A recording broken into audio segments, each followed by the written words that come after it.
Hello. Hmm. Good evening. I am not hearing you. Are you hearing me?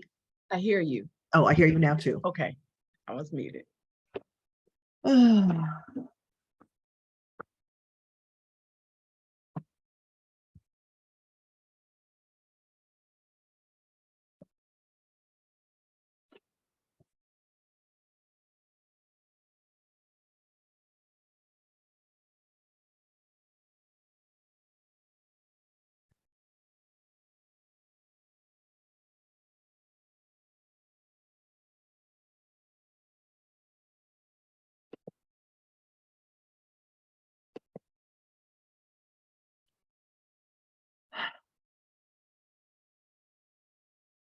I just made you co-host.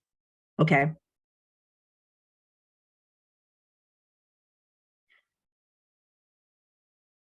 I'm so sick of looking myself at myself on Zoom. Oh my God. These Zoom meetings can be a bit much. Well, the lighting in my basement is not as good as when I'm in the daytime when I'm working. I have a different computer and a different setup and it's by a window. And so I find the whole thing a little bit better. And these meetings is a little. I know. I'm in my dining room, but I have better reception here. So I just stay. Mhm. Hi, Ann. And Hi, how are you? yes. Looks like you're just racing in. I'm always just racing. It's been that kind of, well, it's Life. life. Yeah. It is for the next couple months. Oh, really? Yeah. So by the way, when my item comes up, I will be leaving the meeting. Okay. Got myself my rate. So just expect me to disappear. Okay. Hi, Eileen. Hi. Hello.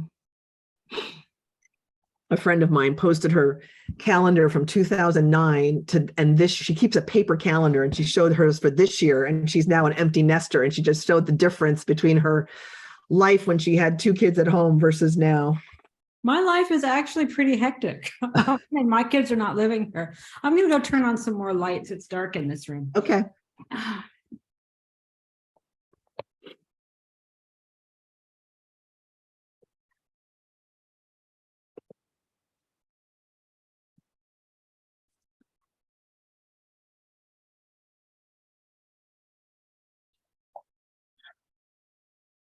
Hopefully that will make me a slightly less shadowy figure.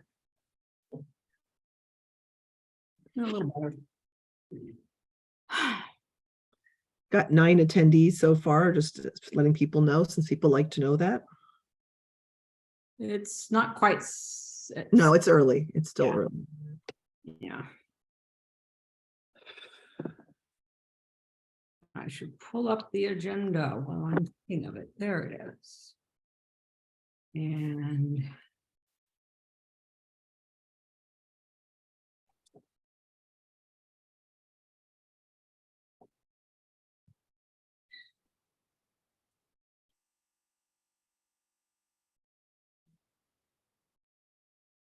okay, what else?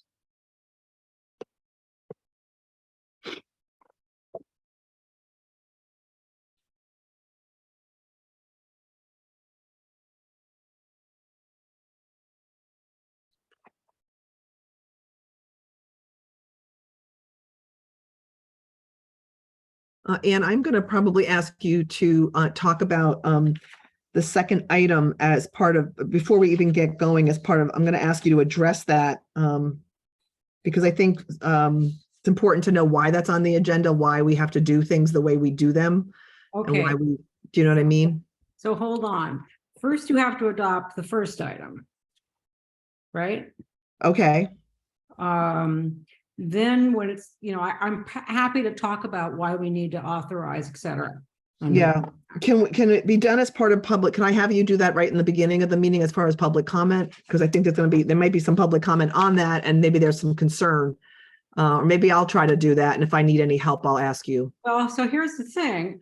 Normally speaking, people would comment, I say my piece, then the board has questions and then they would comment. So you could, remind people that they will have an opportunity to comment specifically Okay. Yes. after, at the appropriate time before the council makes any, before the board makes any decisions. Right, and the public comment is always only on items on the agenda, so maybe I'll ask people to think about holding off a bit. Yeah, Just so we- it really only makes sense with the closed session because of course, with the other, well, with the other items, they have the opportunity. Got it, right.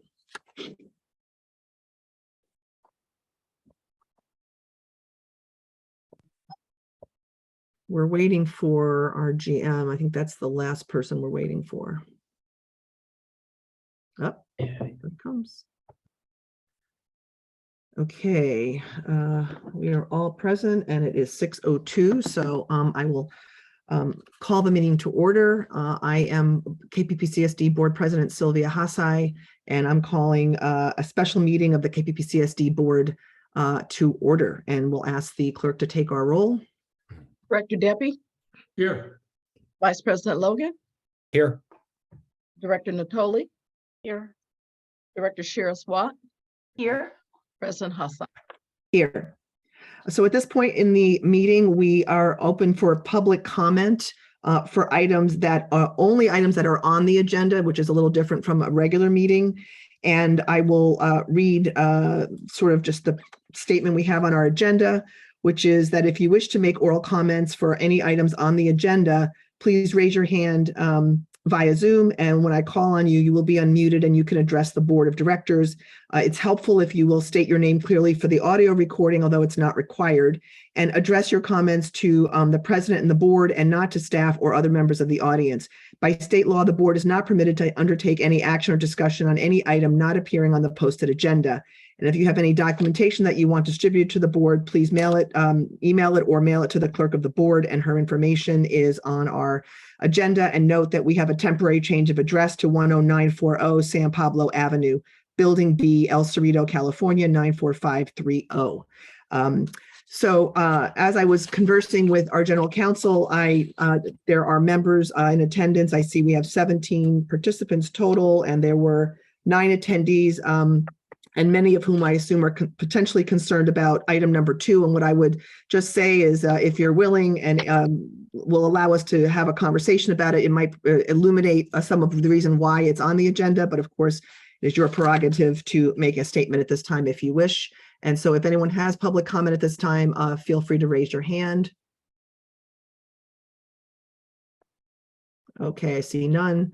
We will go to item 1. Which is something we've been doing very regularly during the state of the emergency of the pandemic, which allows us to have teleconference meetings, in particular allows directors to do so if they need to from anywhere. Without adopting this, the ability of directors and the public to, well, directors in particular, to attend via teleconference is not allowed having these kinds of meetings. So that have been the reasons why we've adopted it, including as conditions warrant. So I will turn this over to our general counsel, who has traditionally provided any guidance if we need it. Well, the board has considered this matter so many times now. I suspect that you're all very familiar with the issue. The main thing to remember is that the Brown Act's normal provisions for attending by telecommunications like this are fairly onerous and restrictive. There are new requirements that will take effect in January, but those are not in effect yet. And in the meantime, these findings are what we have. If the board finds that there are still recommendations to practice social distancing and masking, and that the situation so warrants, the board can make the findings in the draft resolution and elect to continue with remote meetings. Just as an aside, the ability to do that is going to be pretty constrained after the end of the year. But there will be still some options for doing it. But for right now, adopting this resolution, making those findings is the way to go. And with that, I'm happy to answer any questions. Do any board members have any questions? Director Deppie. I just have a quick question. Does this, are we going to have to, well, we won't be me, but will somebody have to keep doing this if they want to use a modified Brown Act procedure after the first of the year, or is that just automatically allowed? The first of the year, the provisions that come into effect during the first of the year allow for limited participation. We can always allow the public to participate remotely, I should say. That doesn't require any special action. But to allow a director to participate remotely under the original Brown Act, there are the posting in the agenda and publicly accessible location requirements. The new laws will allow board members to participate a limited number of times per year with cause. So if they're ill or out of town or a family member is ill, but there's a limit as to how many times they can do that. Right, but it won't require taking advantage of those clauses won't require any kind of resolution. No, you have until actually the end of the state of emergency, which I believe is supposed to happen at the end of February. You can still use this findings process. Okay. But to use the new process, you will not need to adopt any resolutions or make any findings. All right, thank you. Okay, any other board members, any attendees with question, comment? I see none, so I will go ahead and make a motion that we adopt resolution number 2022-27, a resolution of the Board of Directors of the Kensington Police Protection and Community Services District, making findings and determining a need to continue holding remote meetings by teleconference. I'll second that. Thank you. Clerk will go ahead and take the roll. Oh, you're muted. Director Debbie, I would have said yes, but I assumed I needed to wait for you. Yes. Vice President Logan, Yes. Director Cheryl Swat, Yes. Director Natoli, Yes. President Hassai. Yes. Okay, we're on to our second item, which is to appoint a real property negotiator. And we're doing this out of an abundance of caution. I believe we may have appointed General Manager Rick Benson prior as a property negotiator on this address. But just to be clear and safe, and since General Manager Constantouros, Interim General Manager Constantouros is now here, we would need to do this officially. And for any conversation or briefing of the board to happen to report on an update, report on a meeting, or anything related to this property in closed session, which is what we do when we do real property negotiations or discussions, we would need to have appointed him as a real property negotiator. So there is not anything really new that's happened in the situation other than we did have a meeting with the council of the ACC, and so we just wanted to be able to brief the board in closed session. And so as an abundance of caution to make sure we were doing it properly, we are doing this sort of formality of appointing our interim general manager as the real property negotiator so that he can give an update on this in our closed session. Anything else that I needed to add, General Counsel? You've pretty much covered it. This is, again, allows you to discuss terms and conditions of any agreement with your negotiator in closed session. And it also allows you in closed session to authorize him to make any offers or counter offers that the board finds are appropriate. Obviously, naming him as negotiator does not allow him to commit the district to anything until the board has decided that that is the way the board wants to go. I am going to see if any directors want any discussion or have any questions. Director Deppie. Right. So as far as just procedure goes, if the board wanted to authorize a contractor to purchase some property, would that have to be done in a regular session? Could that be done in a special session? What would be the limitations on that? So it could potentially be done in open session, but typically a board would want to authorize an opening offer and potentially give the negotiator some room to negotiate a different offer. And so that would be done in closed session just to protect the board's privacy and bottom line position. So the board would be in a better negotiating position. But when it would have to come back before the board for approval in public session. Not necessarily, but it could be. But a final contract, for example, would come in open. Yes. Right. Because I think that the issue with this is some people feel that because of the election that we shouldn't be entering into negotiations to do anything until the new board is set, until the board takes place. And that's what I'm assuming, Sylvia, you're trying to address those concerns. I don't know, I don't see how the district could possibly enter into a binding contract before the board sits down, the new board. And again, this is, no one's even saying that we're discussing, anything solid. It's just that in order to have discussions at all, we have to, make sure this is done. And so we can do it in closed session. Director Sheriff Watt? Yeah, to me, this is a bit of housekeeping, and there's no way I'm entering into a binding contract for anything in the next. Contracts would have to be an open session. Exactly. Yeah. Yeah. So it's housekeeping, and we need to, the more housekeeping, I promise, we can get done in advance of a new, it just helps because then your GM comes in with fresh information. Yeah. Okay, if there are no more board questions or comments, I'll go to attendees. If any attendee wants to ask, make a public comment about this item, please do so. Raise your hand at this time. Okay, seeing none.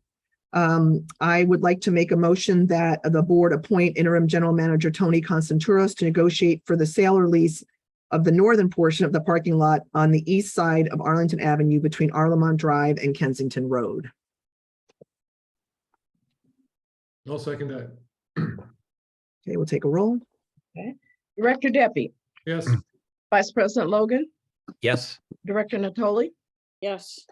Director Sheriff Watt, Yes. and President Hassai. Yes. Motion carries.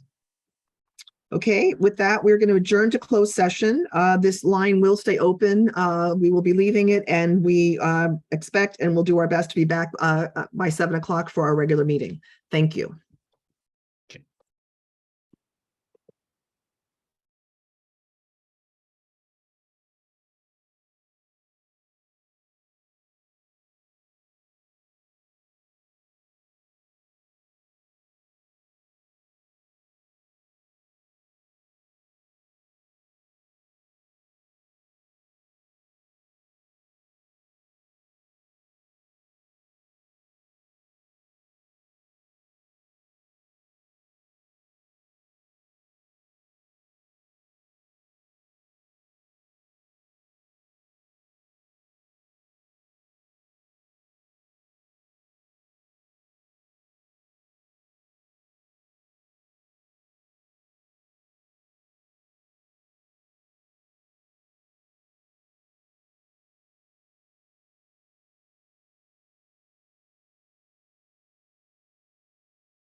Hi, Linnell. We are gonna be off a closed session. We're coming back in about a minute, so you can take that down if you want.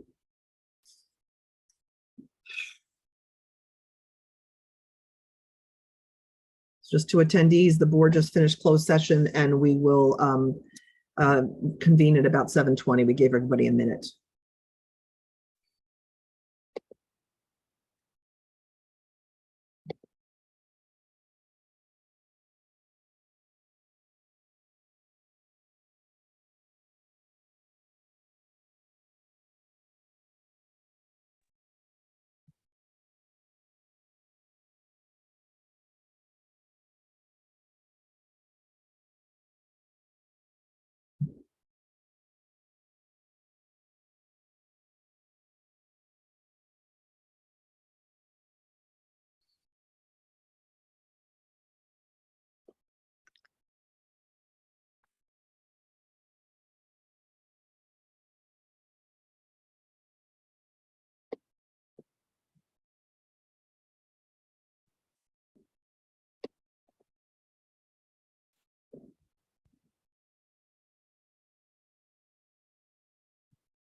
We're waiting for one more director and we'll begin the meeting.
Linnell, could you please resend the meeting link to Mike Logan? He seems to have lost it.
Oh, you know what? Maybe he's here. Is this Mike Logan? Mike, is that Mike Logan that I've just allowed to talk? If I see a mic here, and you can ask to unmute yourself if that's Mike Logan. If it's not, you can tell me that too. Okay, is that Mike Logan? I don't think so. I just resent him the link.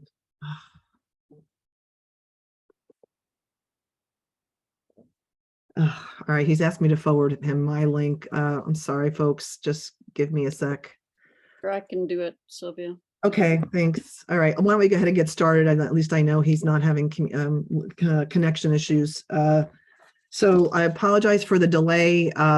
It is 7:26, and I'm going to call our regular meeting of the KPPCSD to order. We just finished a closed session. We gave further direction to our negotiator, and there's nothing else to report. We're going to go ahead and take a roll call. Director Debbie, Here. Director, Vice President Logan is on the way. Vice President Logan. Sorry, everyone. Okay, Director Natoli, Here. Director Sheriff Watt, Here. President Hassan. Here. Please be advised that we do not monitor the Q&A function on this. We allow you to have comment. I will let you know that I happen to look at this and someone asked me, why didn't we tell our constituents what we were doing? Well, we have agendas. It's noted that we were in a closed session and there was a screen item that you should have seen saying the board was in closed session. So again, we apologize, but this happens from time to time. Again, if you, now we are going to go to roll call. Did we do roll call yet? Yes. Did I say I was here? Yeah, did I say I You raised got your it late. hand. Okay, great. All right, sorry. So at this point, we're going to do public comment and consent calendar items. And I will read sort of how this works first.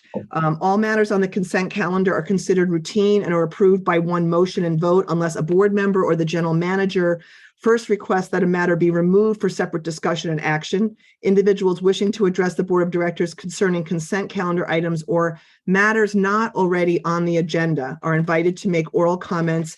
It's usually up to 3 minutes, but if we have a large number of people wishing to make comment at the beginning of the meeting, we may have to limit that slightly. Please raise your hand via Zoom, and when I call on you, you will be unmuted and can address the board of directors. It's not required, but it's helpful if you state your name clearly for the audio recording. And please address your comments only to the board of directors, not to staff or the audience or other members of the audience. By state law, the board is not permitted to undertake any action or discussion on any item not appearing on the posted agenda. If you have any documentation that you would like distributed to the board, please mail it to the clerk of the board. We have a new address at the moment, 10940 San Pablo Avenue, Building B, El Cerrito, 94530. And of course, it's always emailable to the clerk at lewis@kppcsd.org. That information is also on our website. So if you will give me a moment.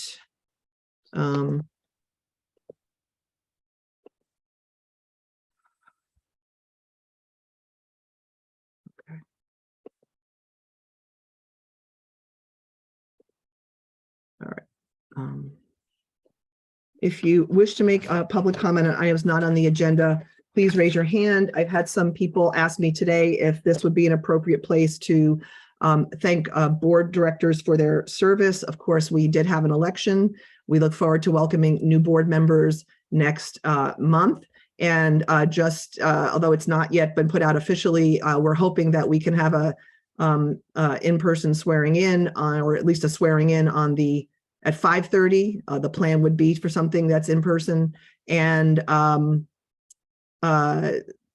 we always reserve 6 o'clock for special meetings. We expect that we will need one to brief board members on items, and then our regular meeting will be at 7.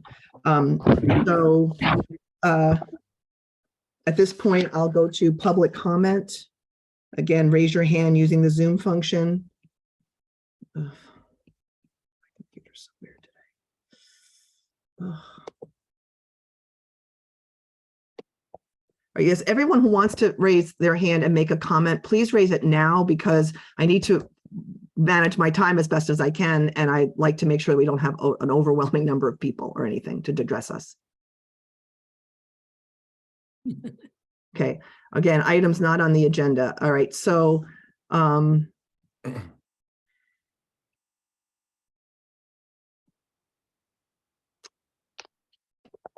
sorry, my cursor's a little funny today. Okay,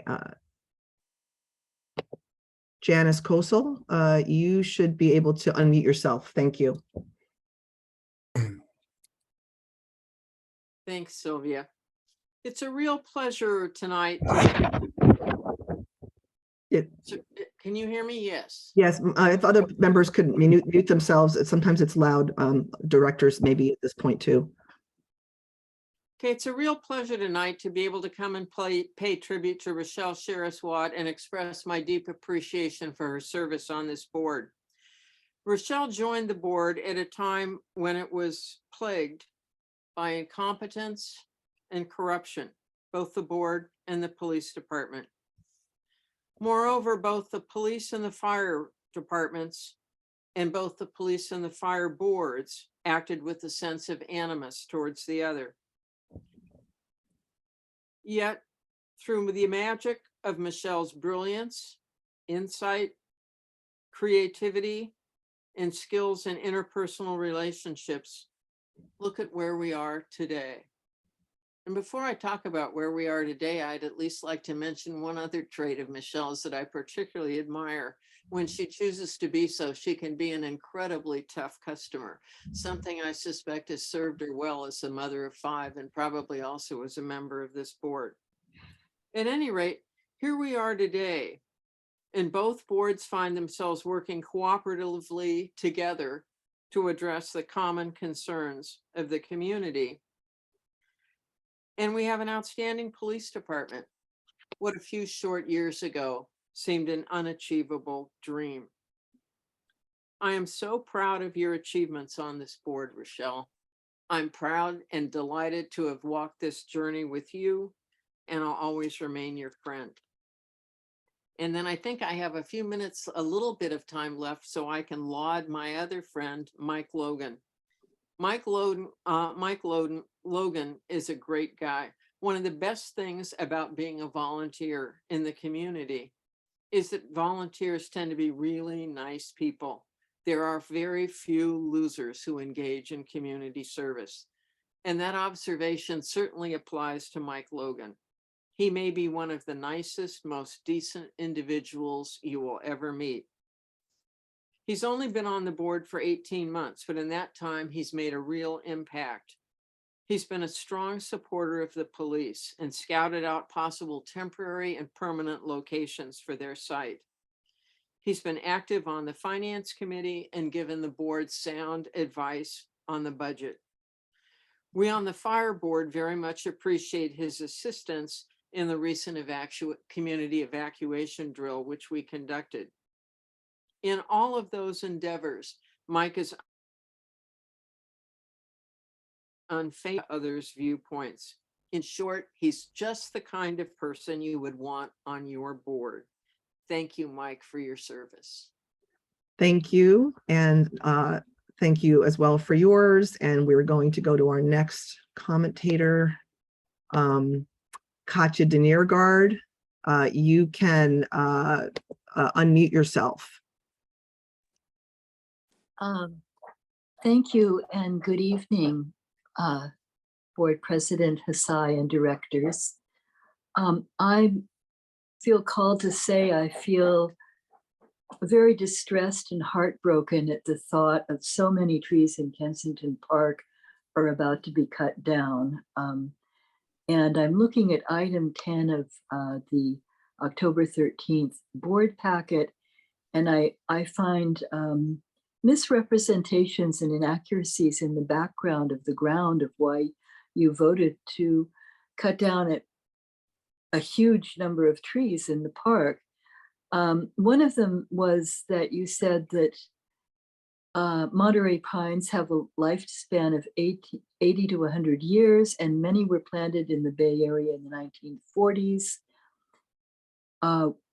With the implication that you think these trees were planted in the 1940s. Having attended Kensington Hilltop Elementary School in kindergarten, I happen to know that they weren't planted till 1957. So they are not yet 80 years old and have not reached their lifespan. And I take issue with the whole idea of depending on somebody who's trying to sell you his business, a hired arborist of a tree company, to tell you whether your trees needed cutting down or not. Some of them are going to say, yes, I thought Davy Tree Company, the bidder who didn't get the contract, was a little bit more moral in stating really that some of them really don't need to be cut down. I of course agree that the ones that are dead, or which are several that have been standing there for quite some time, or damaged, diseased, should be cut down. But I don't think that having some beetles on you should be enough to end your life. And I beg you to reconsider this decision. I beg you to not cut all the trees down. I'm especially in love with the trees at the upper end of the park near Highland. And yes, one of them does have some rot in its base and should be cut down, but the rest of them seem perfectly fine. You muted yourself. Katja, please unmute. You still have a minute. I didn't unmute myself. I did nothing. Oh, sorry. Okay, then it might have been me. Somebody else did. All right. Anyway, I don't know what you missed. I was saying that I love these trees. I visit them every day at the upper end of the park, and they seem perfectly fine. I mean, the birds love them. It's a whole ecology, and it's really denuding the park of mature trees, perhaps unnecessarily. And I would like to see a real professional arborist evaluate the trees, who is not attached to cutting them down so that a tree company can make some money. I really like a reevaluation of this before cutting them down. And I pray something can be done. Thank you for listening. Thank you. Mabry Benson is up next. Let's see, Mabry, you should be able to unmute yourself. I think I'm unmuted. Yes. Okay. First, I'm not going to congratulate the newly elected board members, as I think that they were elected by misleading the community, by spreading many false claims, and by the refusal to accept or to refute the recommendations of the professional staff. I hope that an honest, independent evaluation on their part can change their points of view. Mainly, I note that those elected all ran as a slate, but they will now be directors for the entire community. As such, they have a civic, moral, and legal responsibility to evaluate issues based on the facts and to act for the good of the entire community. As part of the responsibility, the Brown Act in California demands that directors act independently, not in predetermined decisions made together out of public view. Decisions are to be made in public discussion with full reasoning, all made in open public session. Their first job as director will be to learn all the aspects of that law. I hope that they have all read the piece Fact Checks versus Claims that with the assistance of others that I wrote. I will be asking them individually why they think as they do and why and how I am wrong. Thank you. Thank you. Okay, Delk is next. Delk, you should be able to unmute. Hi. The minutes state that Jim Watt and I both commented on the 2019 audit. It was the 2021 audit. I checked the audio to be sure. I believe it was said that the audit would be presented at this meeting, but it isn't. That fiscal year ended nearly 18 months ago. No financial reports have been posted. Were they made available to the directors, and will they be voted on and approved tonight? Thank you. Thank you. And that item needs to be pulled, and I would like to ask the, make sure there's no other, hold on, there's one other comment. So let's see. John Price, hold on one moment. You should be able to unmute yourself and speak. Can you hear me? Yes, we can. Yeah, I'd like to just say it would be nice if the comments could be gracious. People voted, some people won. You know, the comment two before me was rather Trumpian. The people who are elected, I think they will follow the rules. I think you guys have all followed the rules. I don't think we should presume bad intentions. So I'm a little sick of negative stuff. So anyway, and thank you all for your service. Thank you. And I love the idea of presuming good intent. Let's hold on to that all night long today. Okay, no other members of the public, I don't think. I see a hand, but I'm not seeing, oh, here we go, Pat Gillette. Pat, you should go ahead and unmute yourself. I did. Thank you very much. Okay. So I want to thank the outgoing board members for their service. Unless you've been in this position, you don't know how hard it is to be on the board and deal with the various issues that come up, some of which the public understands, and some of which is more difficult because they're complicated by the various laws that restrict what directors can do and can't do. So thank you for your service, Rochelle and Mike. And I want to congratulate the people going forward. I think it's really terrific that we have, I think, a next generation of leaders. And that's terrific to see so many people who have not previously been very involved in our community to be taking up leadership positions. And I'm especially pleased that it's all women. No offense to the men, but I'm glad to see that we've got a wonderful group of young women who stepped up to the plate. So thank you very much to them and congratulations. Thank you. Alan Meyer, you should be able to unmute yourself and make your public comment. Yes, I have a question. I'd like to know whether progress is going to be made on the relocation of the police department. So that's hold on. I'm sorry. That's an item on the agenda. Right. So you'll have to wait until we address that item to make your comment. That wasn't addressed at the closed meeting? No, the items on the closed meeting were clearly stated, and we reported out that we gave some direction to a negotiator on one of those items. Right. So I'd like to know whether progress is going to be made on those negotiations before the new board members assume their responsibility. That's my question. That was on the agenda, and that's my question. It's related to the agenda. Okay, I will do my best to explain. When we put an item on a closed session agenda, it's privileged and we report out if there's something to report out. And all I'm reporting out is that we gave some direction. And I understand there is concern, but putting these items, I guess I can address this if I so choose, General Counsel, about the question. Basically, when you put an item on this about reporting a real property negotiator, we explained this actually in the special meeting in advance. We explained that this is a bit of a formality, that in order to discuss any real specific property with our general manager or our board in closed session, we needed to report officially, or we were just kind of double checking and what's the word? We may have already done so. We were doing it again to be sure. So when you ask about, I understand your concern. We are not, I guess I will just say we understand what your concern is, and we'll discuss it more in the next item as well, and when we get to that section. So I encourage you to listen to that part of it.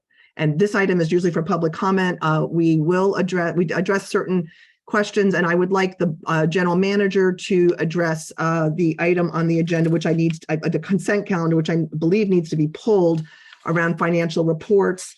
And was there something else? And yes, the audit, if you could adjust that at this moment as well, because I would like that addressed. I was notified by the finance director that she was having computer problems and could not complete the financial reports for this agenda. And I submitted a copy. I did get a copy of the audit, and I submitted it, but I'm not sure it made it into the attachments for the meeting. So I'm checking with the clerk. So that should be added to and neither did the GM report. So so I will cover those at later in the meeting, but they should have been part of the attachments. The auditor will present, our plan is the auditor will present the audit next month. Great, okay. Could that be posted, the audit itself be posted at this point, or is it because it's not adopted or not? I mean, do we have to do anything officially to post it? It can be posted. In fact, it was, I thought it was going to be posted. I think we had a miscommunication. I mean, posted not on this agenda, but posted, for example, under the right section of our website. It can, yes. Okay, so it should be under, I think we have a financial section. Okay. All right, anything else? So then we just have, so we're pulling the item 2, the financial reports, and we have to pull the minutes because there was a correction noted. Sylvia? Yes. Dave Spat had his hand up. I don't see it anymore, but. There. It's been up for a while. I see it. Okay, I'll go ahead back to that public comment. Apologize if I missed that. Thank you, Sylvia. There you go. Yeah, thank you. I just want to echo Pat Gillette's comments and thank Rochelle and Mike and Chris for all the work you've done as board members. I know it's not easy, and frankly, I've run against a couple of you in the past and worked with a number of you as well. So I appreciate the work you've done. I think you've all tried very hard to do what's best for Kensington over the years. And so I applaud you for that effort. Thank you. Okay. So we've pulled one item completely and the other item for a correction, which was noted by Delk that the minutes that she had been discussing were the minutes from 2021. I think someone else had mentioned that the last minutes were from 2019, but I think that might have been incorrect in any way. But Delk's comment was about the 2021 minutes. Any other amendments or anything else for the minutes from any board members? Okay, so then I would like to make a motion that we adopt the minutes with the correction as stated of October 13th, 2022. I'll second. I think I heard Director Deppie next, and the clerk will take the roll. Yes. Director Linnell, you're unmuted again. multitasking here. Vice President Logan, Oh, Yes. Director Natoli, Yes. Director Cheryl Swat, Yes. and President Hassan. Yes. Motion carries 5-0. Okay. Our next item is related to protocols for in-person, what we're calling in-person and or hybrid meetings. An in-person meeting would be strictly in-person. Hybrid would involve potentially a director on video, and of course, the public could also be on video in a hybrid meeting. And the general manager will present this. These suggested protocols were submitted by Director Shara Swat, and she probably would like to at least go over them. And she also presented some studies and other information to support these protocols. And I can comment on them after, if the board would like afterwards. But I think the director should review them on behalf of the board. Oh, thank you, Tony. So I've submitted protocols. I know that many in the community are interested in returning to in-person meetings and hybrid meetings. And unfortunately, COVID has proven a little wily and difficult thus far for us to return fully in person. But when we do, or when you do, we want to make sure that everyone is safe, that our staff is safe, that residents are safe, that our board members are safe. So you will see some of my background discussion and analysis. I assume since you've all been alive for the past 2.5 years, you're kind of aware of what's going on. So I will just skip to the suggested meeting protocols. They are that masks must be worn over the mouth and nose throughout the meeting. Without cloth masks, gaiters, and bandanas not being acceptable, because unfortunately this variety of Omicron seems to have eluded cloth masks. Masks must be worn regardless of vaccination status. They will be provided upon request. We of course sanitize surfaces between meetings. There will be wipes available for those who use the podium. We will try and set up with some social distancing so that will be up to attendees to sort of group themselves in whatever manner they feel safe and comfortable with. We'd have an attendance log with attendees being notified if a staff member or board member or a community member who contacts us develops COVID shortly after the meeting. That would, of course, you would not be notified who had developed the illness. It would just be simply that you had been exposed. We'd ask you not to eat or drink, remove your mask during the meeting. We would open outside doors to allow air circulation. Of course, ask that, like everyone does, if you're ill, that you stay home, get better. And of course, always, I'm going to make a boost for vaccination. The fiscal impact on the district, I think it's about going to be, depending on need of masks, need of wipes, those kind of things, around $100 a meeting. So today, Reuters released a study from the US Department of Veterans Affairs that they studied over 40,000 people who had had 2 infections, over 400,000 who'd had 1, and that the risk of hospitalization, death, and serious health issues jumped significantly with reinfection of COVID, regardless of your vaccination status. So nationally, California is up 7% from last week, and hospitalization is up 13%. So there were 2 notices of COVID this week at Hilltop School that I received. I don't know if that can represent more than just 2 students. So therefore, the risk is still there. And I know I'd much rather the board err on the side of being cautious. We have an older community. I don't know who has immunocompromised or vulnerable loved ones. We just don't want to share it make anyone sick so those are my suggestions. Director Deppie? A couple questions. Do you mention having a couple of stations of hand sanitizer, like the Purell things you see often at the stores and hospitals? Are we going to have those? Is that? We could add that. I did not put that, figuring that most people are not going to be in a lot of contact. Right. And Might that be we good to at clean least the have chairs one. and things, but pardon?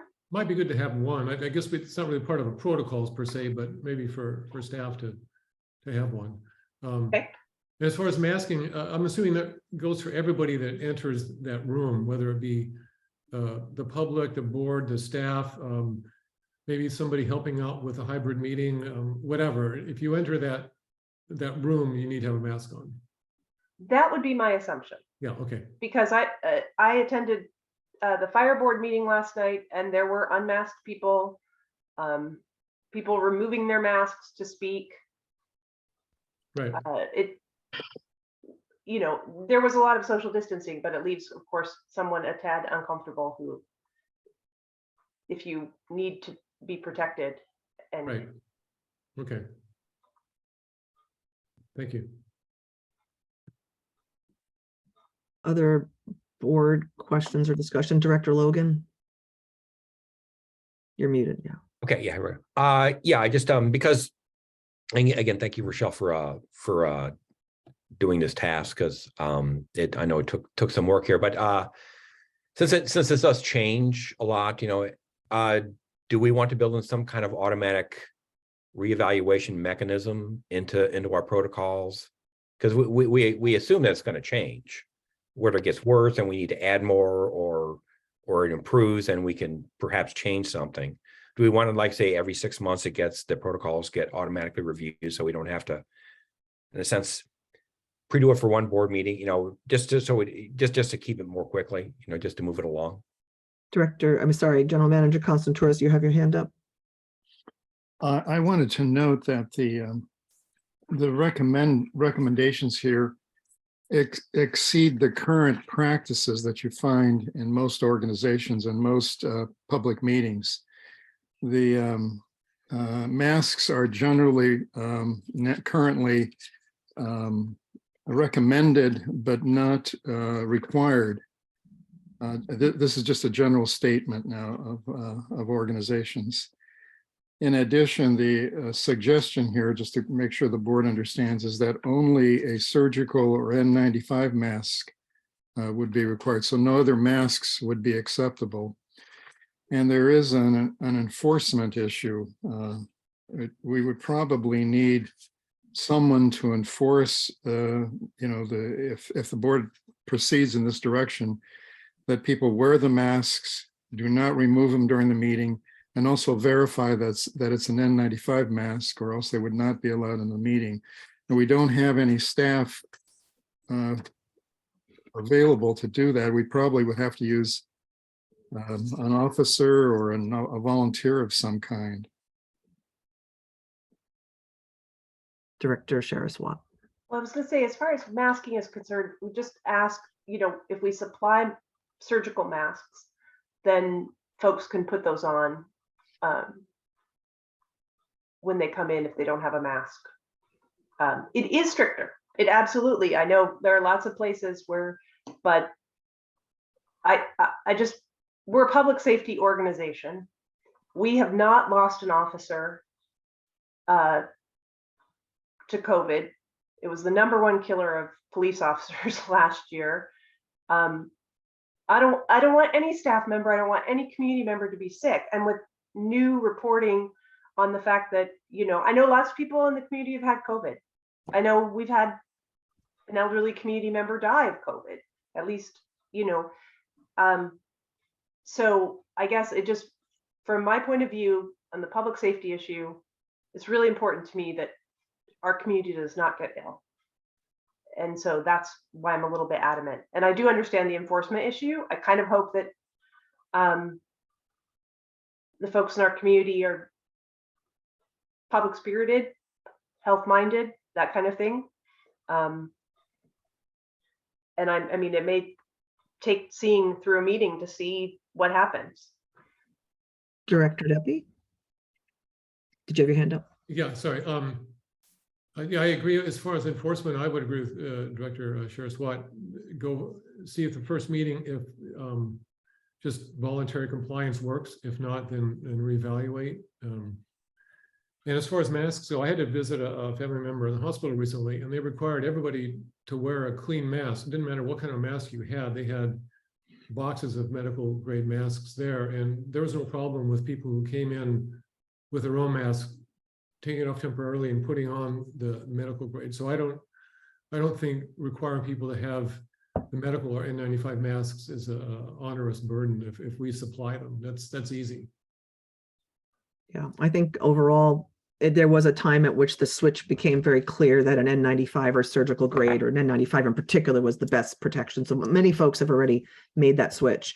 General Manager Concentrator, your hand is up. Is it a new up or same up? It's the same up, sorry. Okay. I like the idea of, like, at least, I mean, as far as, the issue of compliance, I mean, let's just, if we decide to adopt these, let's see how it goes. And we could make an evaluation, because I do think that it is difficult to, potentially have a disruptive element that if it was somebody who didn't really want to respect that. General Counsel, do you have any thoughts on this issue? No, I believe that it would be common for the board to adopt some kind of protocols as to whether or not these are the correct amount of protocols. I would leave that to the board's good judgment. I think that they are certainly acceptable from my perspective. I would also just contribute that to a mechanism as far as evaluation. I work for Lifelong Medical Care, which is a medical organization, and the standard we're using relates to not community transmission, but community level, which gets to the kind of death rate and hospitalization rate, because transmission now, of course, is fairly high, but indicators that you have rising hospitalizations or rising rates of death are a more, troubling thing. And that could be an element at which we, adjust or readjust protocols. If there's no other director questions or comments, I'd like to go to the public, because I think that is obviously an important consideration in everything we do, and in particular around this. I'd like to offer the public a chance to comment. Again, it's helpful if everyone, Director Natoli, did you have something you wanted to say? Oh, just that I think with everything changing on this fairly quickly, it might make sense to take a look at this protocol on a month-to-month basis. Could be. Okay. Let's get the attendees, and I would appreciate that if anyone who thinks they want to address this issue, raise their hand now so that I can see the number of comments, and that helps me make sure that we're not going to exceed time with 3 minutes per person. Okay. Going to start with Paul Doro. You can go ahead and make your comment, please. Thank you, Sylvia. I have several comments. Excellent discussion, and let me add my thanks to Mike and Rochelle and Chris for their service. I know it's not been easy. Rachel. It's challenging, Rochelle. and it's much appreciated. Several things on this particular topic. Number one, I appreciate Director Natoli's suggestion that you reevaluate. I would think that because you have a new board coming in next month, that there may be a different take on this. And so I would recommend that be her suggestion be adopted, number one. Number two, I think that what enters into this discussion is how many people are attending these meetings. We don't know when they're held on Zoom. Historically, in the past few meetings, you've been kind enough to mention what the attendance is, although we can't see the other attendees, nor can they see us, nor can we talk to each other. So it's not really an open meeting in the sense that I think the Brown Act intended. So I hope you'll update us on that. And then the third thing is, I don't see anything here about the hybrid part of the discussion. Are there different protocols, or is this just a protocol if you're going to have some people together in a room? So any comments that the board would care to make on those points would be much appreciated. Thank you. Thank you. Go ahead, Director Sharazwat, if you want to, let's have everybody maybe make their comments and Okay, great. but I can say, first of all, thank you for the reminder. I've tried to remember that 56 people are on the call on the meeting right now, and I believe we had 9 maybe attending our closed session, which I did announce at that time. And just for folks in the audience, a hybrid would mean that we would be in person with Zoom participation as well. So that's what we mean when we say hybrid. So the protocols pertain to the people who would be in the room. Okay, Delk, you're next. You can go ahead and unmute yourself. Yes. All right. Yeah, sorry about this, but the agenda report compares the RT numbers for COVID, Omicron, and measles. But the J.P. Whelan report I found states that Omicron has an RT of 5 and measles has an R naught of 15. That means that measles is at least 3 times more infectious than Omicron, in line with what CDC reports. Then Whelan uses the same 2 numbers, 5 and 15, as generation times, which makes Omicron 3 times more infectious than measles. This information, along with the scary graph, is from @JP Whelan on Twitter. The quote in tonight's agenda memo that this is possibly the most contagious illness ever known to mankind is a variation of something posted on Facebook last year, which was quickly flagged as unsubstantiated and probably incorrect. We certainly should still be very concerned about COVID, but there is scientific, peer-reviewed information available, and district policy should not be based on Twitter tweets and retweets and Facebook posts and likes. Thank you. Thank you. All right, Dave Spath, you're up next. Thank you, Sylvia. I totally support Rochelle's recommendations here. Having a public health background of 30 years and worked with infectious disease experts, and recognizing the risks associated with COVID, particularly in older adults, many of which, including myself, attend these meetings in person. I think this is a prudent approach to public health protection. I don't know that I would review it every month. I think that's probably too frequent, given the fact that we're going into probably a high-risk COVID period, which is the winter time to start out with. Secondly, I think it's probably very easy for you to provide surgical masks. They're very inexpensive and should be used as a minimum, and 95s are much better. But anyways, I think you're on the right track here.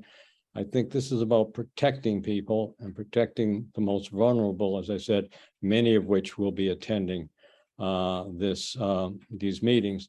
And I think people should read the Nature Health article that Rochelle has referred to, that was also cited in Reuters, and it would give anyone pause as to the risks associated with COVID. So thank you very much, and Rochelle, I appreciate your efforts on this. Thank you.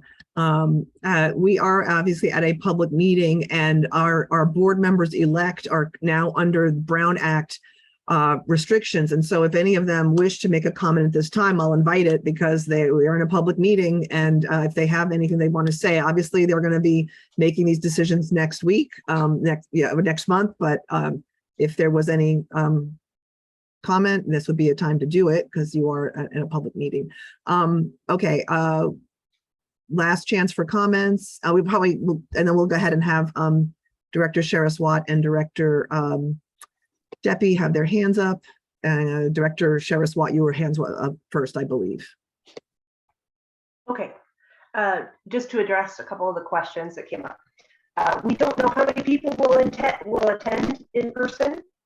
Last night, non-staff, non-board members of the fire board meeting were 3, plus, staff and various board members or incoming board members. And then there, I think, non-staff community members on their Zoom were about 6 or 7.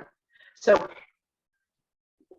we may end up, depending what's going on, you may end up with an in-person meeting with 100, or you may end up with an in-person meeting of 10. Hard to know. So that'll take a little finessing when we get there.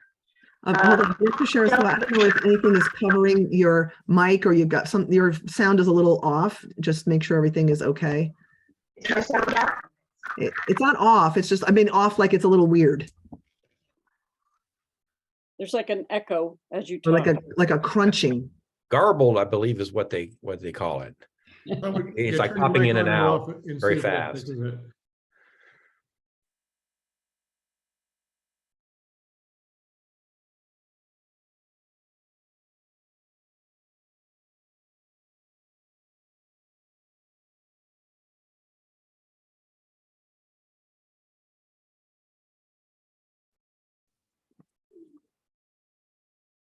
Can you hear me?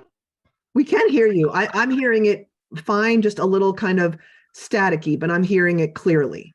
Staticky. Yeah, I'm getting that too. Why don't Director Deppie speak, and then I'll try and log out and come back in. Okay. Thanks, Director Deppie. Yeah, I was just going to say about revisiting the protocols. It's always possible at any meeting to revisit the protocols. And so you could automatically put it on the agenda, or you could just have the general manager and board president bring it up if needed. So, you put it in the consent calendar maybe. So it doesn't necessarily have to take time. I don't know. That's a good suggestion, I think.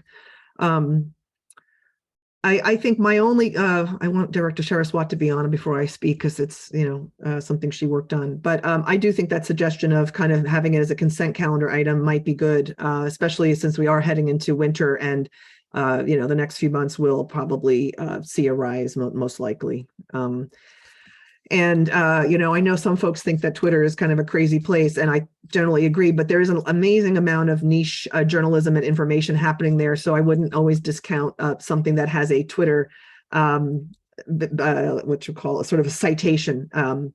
It does actually have sometimes validity if it's not just opinion. And I did hear about that study today, what the VA population was a little concerning that reinfection doesn't, and immunity and vaccination doesn't necessarily prevent, severe illness. All right, Director Sherris-Watt is rejoining.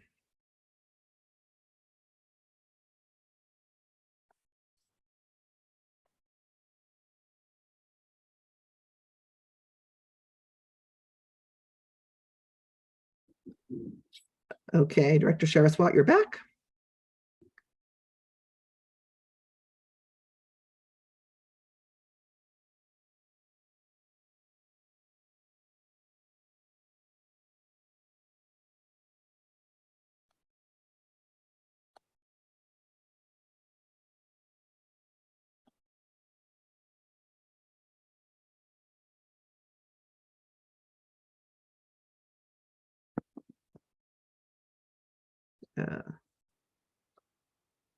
Director Sherris-Watt looks frozen. There you are. Can you unmute and see if your mic is better?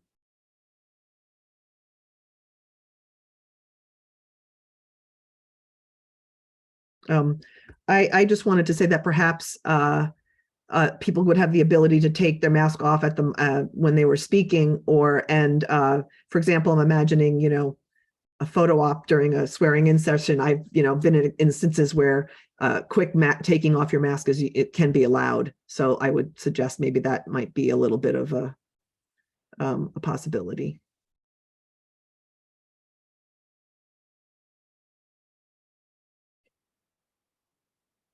Director Deppie. Yeah, if Rochelle comes back, I'll stop talking. But so you're suggesting that if people are talking, they should be able to take their mask off?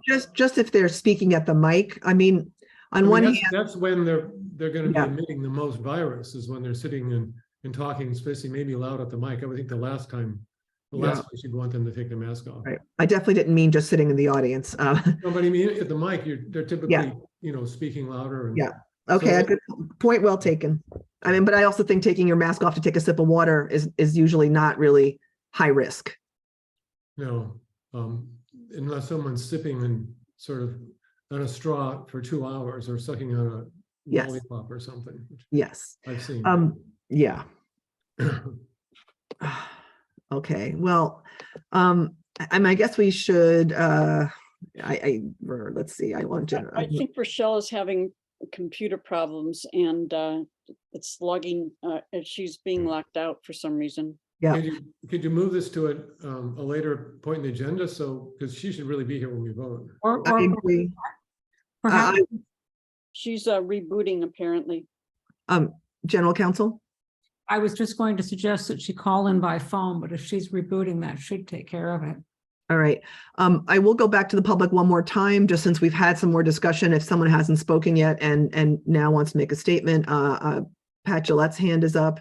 Pat, you can unmute. I was just going to suggest there are so many important things on the agenda besides this. It seems like Yeah. you've spent almost 45 minutes on this item now with all these comments. Let's move on and get to some of the other things that are maybe as pressing, if not more pressing. Thank you. Okay, as I was about to say, we will, we should just take a vote on this, I think. Does anyone have any suggestions for any modifications? Okay, so at this point, there's no suggestions. It was just an up or down vote on these protocols, and I expect that we can revisit them at any time. So perhaps Director Sherris-Watt wants to make a motion. We'll see how the computer is going. Not sure she can even hear me. I don't think she I can. will make the motion on her behalf. Okay. I will second. And the clerk will take a roll, and Rachel, can you hear us? Oh, this is really terrible. This is to adopt.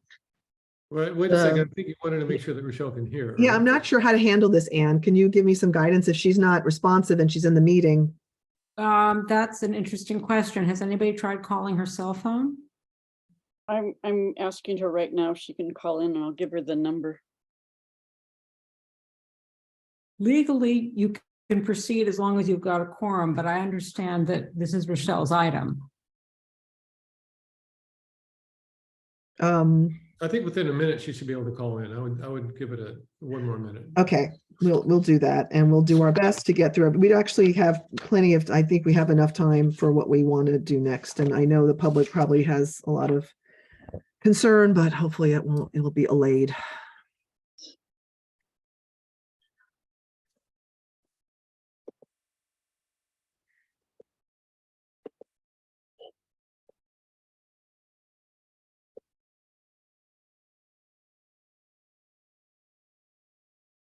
We could also just defer the further consideration till later in the meeting. Could we do that?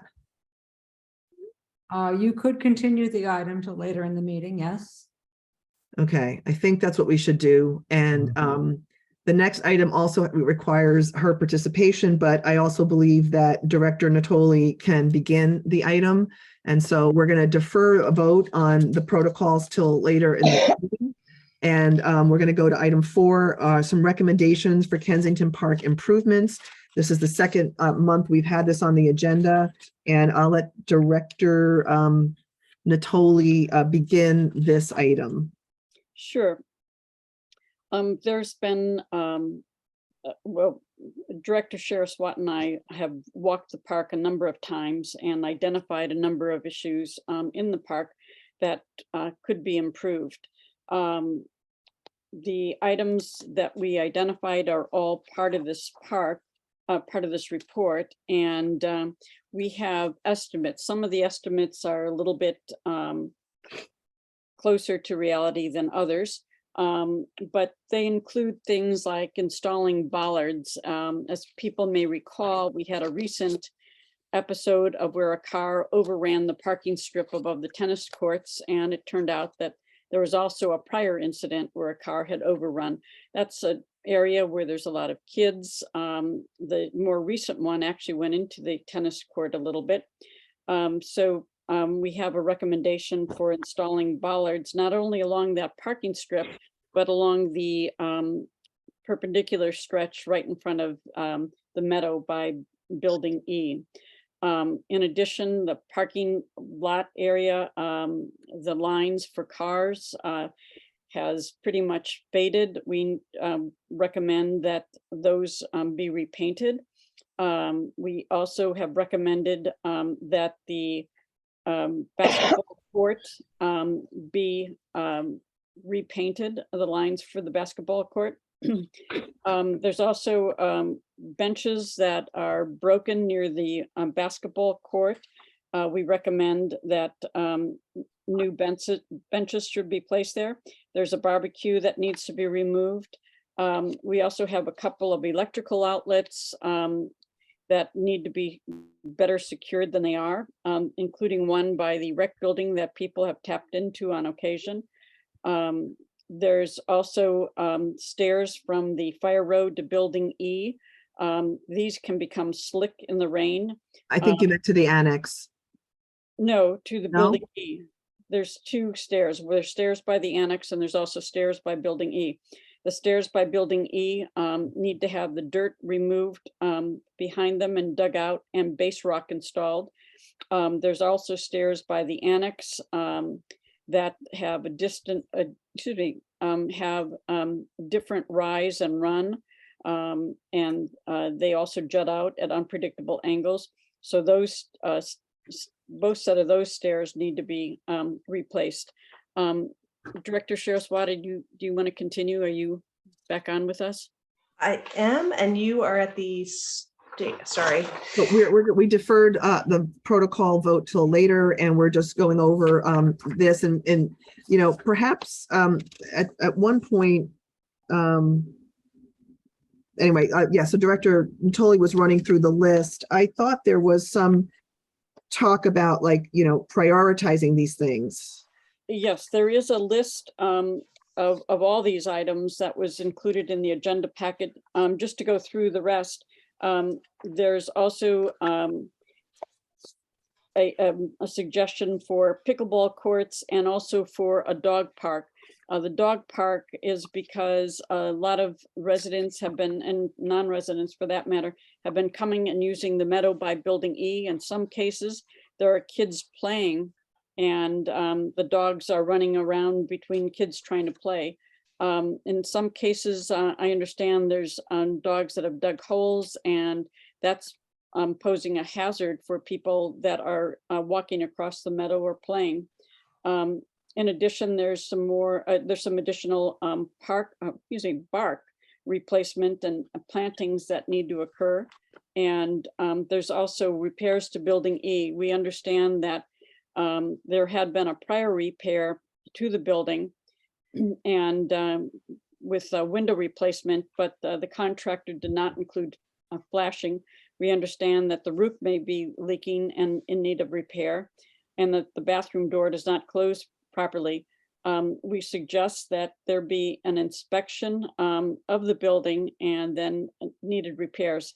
We're guessing that that could be somewhere around $36,000 to $75,000. And as I said, there is a list that was part of the agenda packet that lists all these with their estimated repair cost. And we could have a discussion about prioritizing some of these because we probably don't have enough money to do everything. No, and clearly some of these items are things that will require future input, future meetings and discussion. I personally, and this is the list of recommended park improvements, if people are looking for it in their agenda. Thank you, Director Natoli, for preparing this.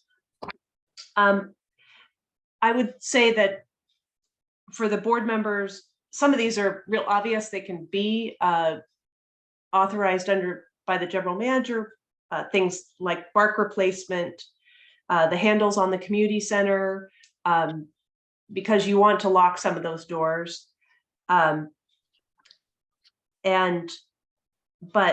the bollards for safety, I have a lot of interest in having those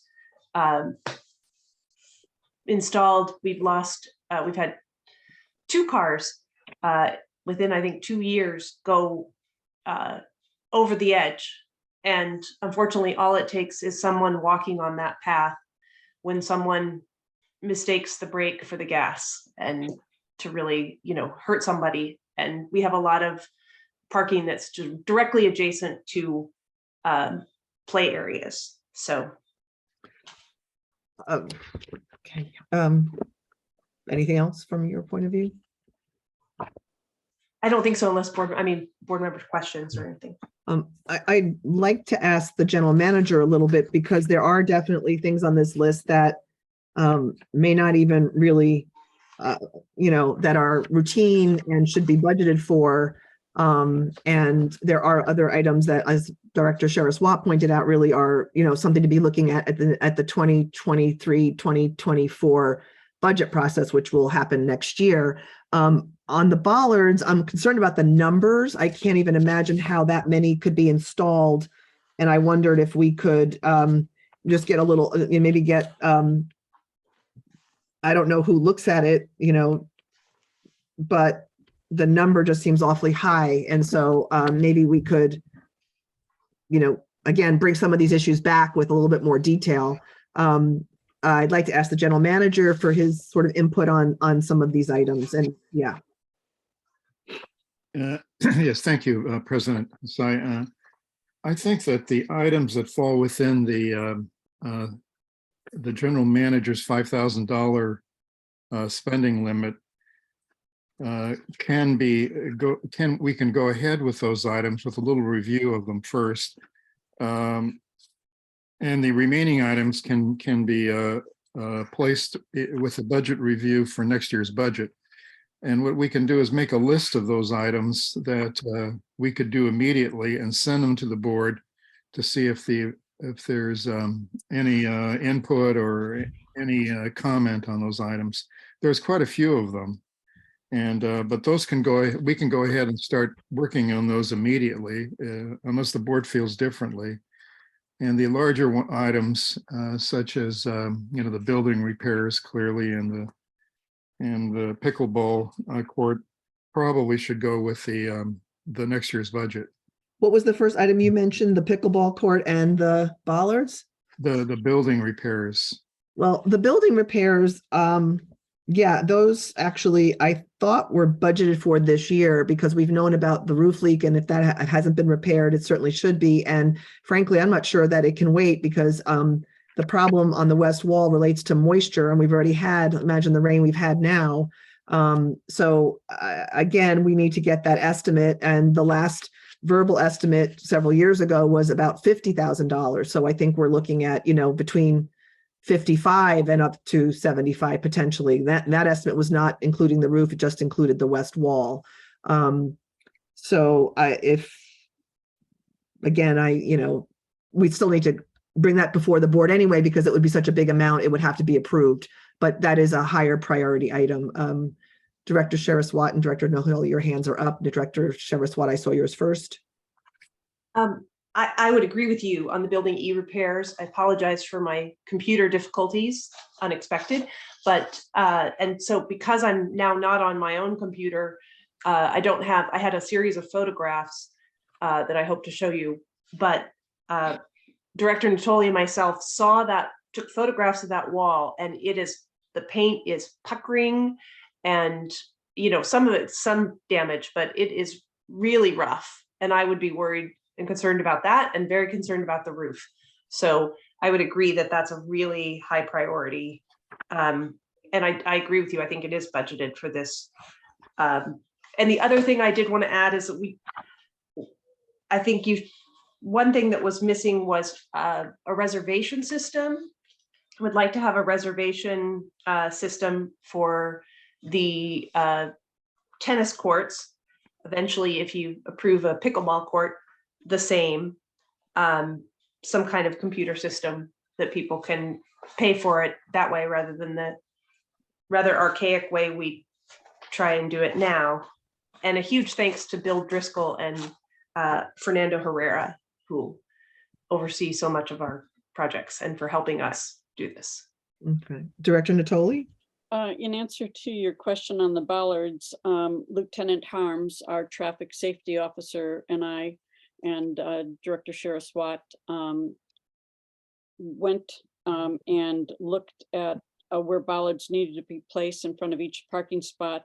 And the recommendation for the space in front of Building E and the area along that parking strip where cars cannot park, but part of the turnaround area. So that's where the number came from.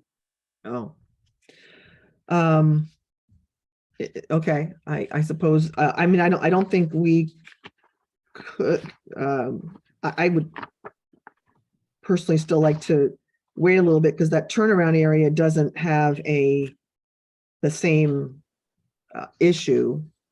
I guess you're saying that if someone just was barreling down Windsor, they could keep going. No, if someone were driving towards Building E from the community center, that's where the issue is. Right, there are some things there already. It could end up being slightly less. I mean, go to install them, there could be definitely fewer. You could prioritize. I mean, economically, it makes sense to do it all at once, but you could prioritize definitely, 10 to 15 that are on the tennis court, and then come down to the playground, so that nobody accidentally can get fly over, as has happened, and damage the tennis court, and cross the walking path as they're doing so, or charge. You could do a section and then wait and do perhaps the portion at the top there of Kensington Park Drive, Kensington Park Boulevard. But this is also not currently budgeted for, so I am a little concerned about that. And I wonder if we could, I mean, this is just a lot to take in, and perhaps the general manager could come back next meeting with all of these, in some kind of priority, unless, I mean, it's sitting here for us to do that now. We've already talked about some of the smaller items. I know one of my concerns around, I don't know if it's even in here, we talked about it one time. We already had authorized new waste cans for the park, and in particular, those have to have, they should be, work for Bayview for pickups, and especially because of composting now, they need to be, I don't know if there's anything in here about that.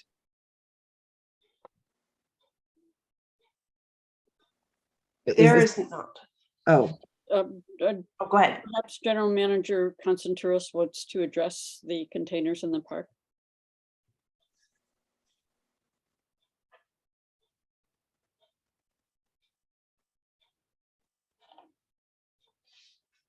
I think there have been some containers that have been purchased already in the park. Are they the proper ones though? Because had been some research done on exactly which ones, because they have to be for composting. That I don't know. Okay, I definitely would like to make sure that they're at least the right ones. Because we did authorize them. There had been some research done on them. Yeah, that would be good. And I do think that some of the bulletin boards and dog signs, we're going to need,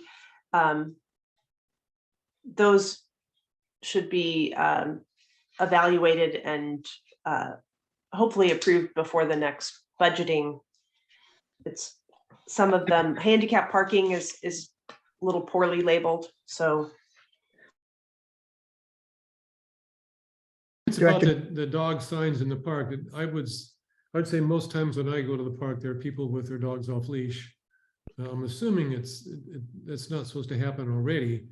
And I'm wondering, does anybody go out and tell the people to put their dogs on the leashes? Do we have any kind of monitoring the park, or is the KCC in Building E, is anybody there available to go out and just remind people that they're supposed to have dogs on a leash? Well, who's supposed to do that, I guess is my question. It's an animal control, regulation, a county animal control, so they would be primarily responsible for enforcing it. And I'm not talking about enforcing it per se, but at least reminding people, we've got boots on the ground. It's not fair to put that on KCC, honestly. I mean, they could and they may, because there are kids, if they feel that that's important for them, it's not their duty. But and I think they have at times, because when there's particularly at the 5:30 to 6 o'clock hour, some kids may be staying for aftercare, because the programs are over at 5, but then at 6 through 6 is aftercare. Now it's getting darker and cooler out. I don't know exactly what they do after, if the kids stay at the community center or if they, are up at Building E. But KCC could certainly, anyone could go to anybody and say, you shouldn't have your dog off leash. So there's no, there's no. Well, anybody could do it, of course, but if you've got someone in somewhat of a position of authority, at least, KCC out of the building, reminding people, maybe that's not the place, or they shouldn't be doing that. But I think unless somebody starts telling people, the behavior is not going to change. Yeah, and this is a common issue, not just in Kensington. It's a common issue at a lot of places, a lot of parks. And that's, I think, one reason why the suggestion for a dog park is here. So I think that's something that should be part of the consideration for the 2023-2024 budget. And we do need to post, there are currently some signs posted, but we do need to post signs. And one suggestion is to have signs with animal control's phone number on it, so that people can start calling. But I know I have on occasion been up there with one of the guide dogs that I fostered, and I have asked people to put their dog on a leash, because it sets up a very strange dynamic when one dog's on a leash and another one isn't. But when Director Sheriff Watt and I have been at the park, we have seen where kids are trying to play in the meadow, and there are dogs running in between the kids, and it's not fair to the kids. Well, I know there also could be a public education campaign on this issue. That's a step that could be done where, there are materials that could be purchased and handed out that are strictly around this issue for some education. Yes.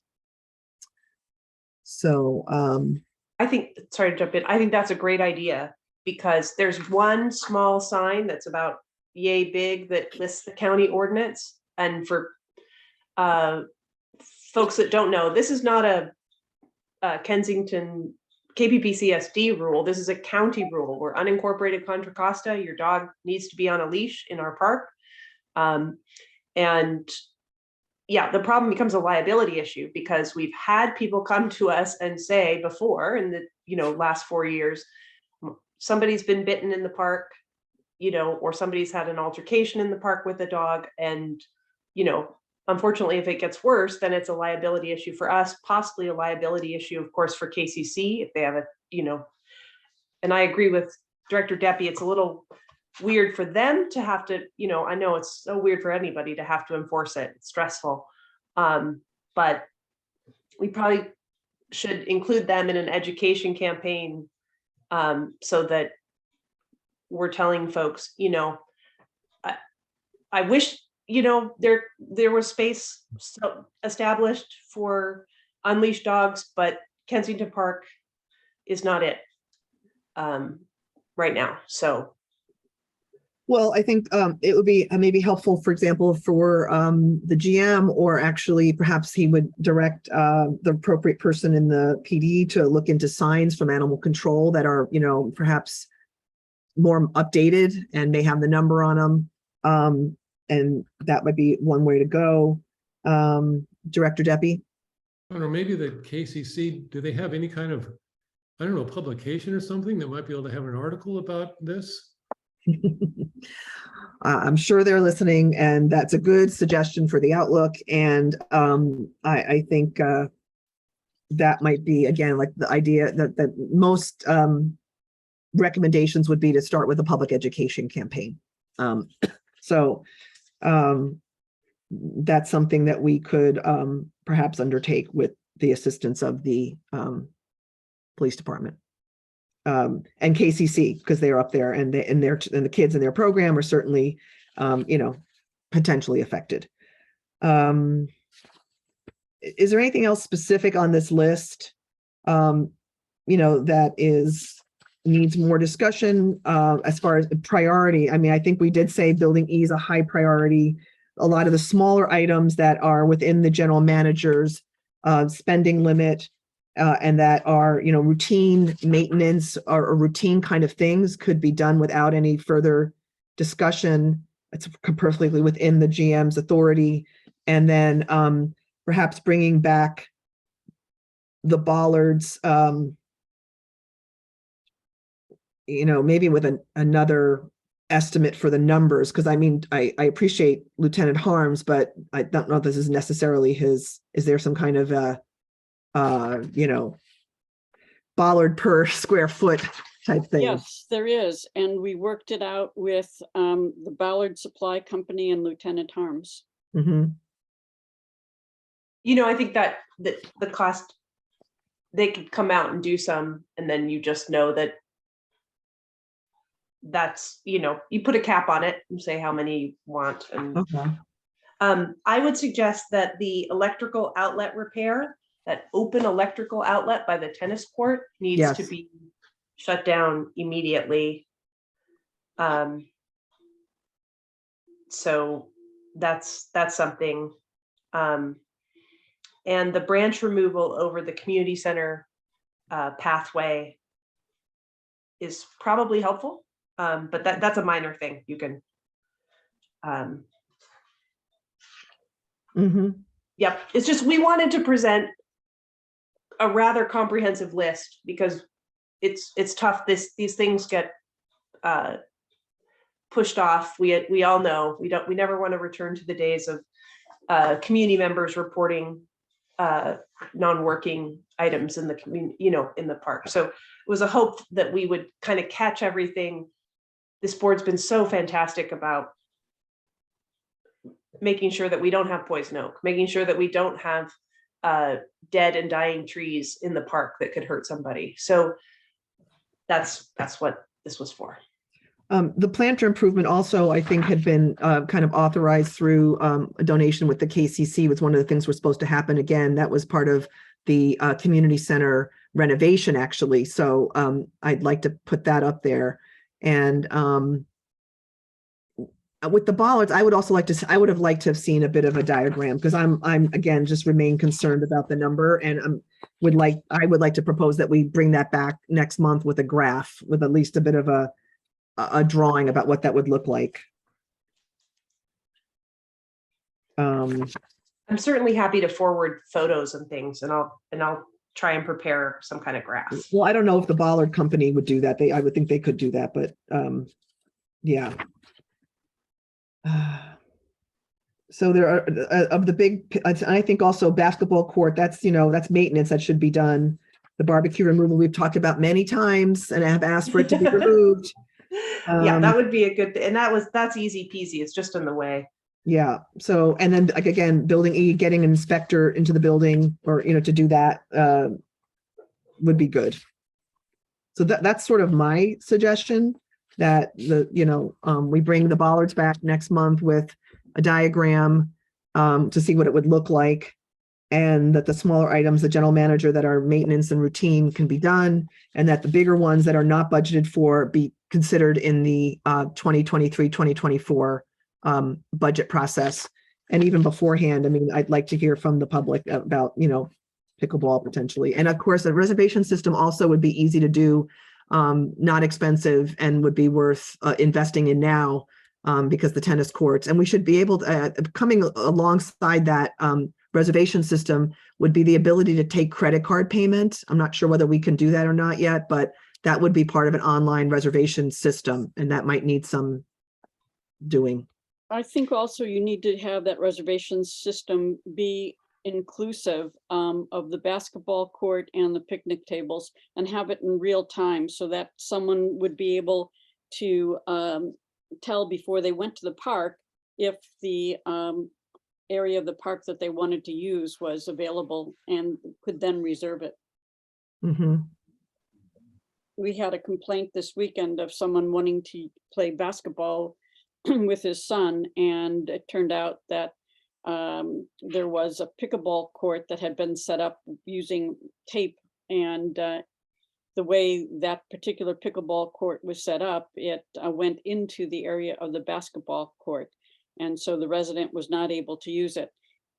And it would be nice if we had a system which gave in real time what areas were reserved.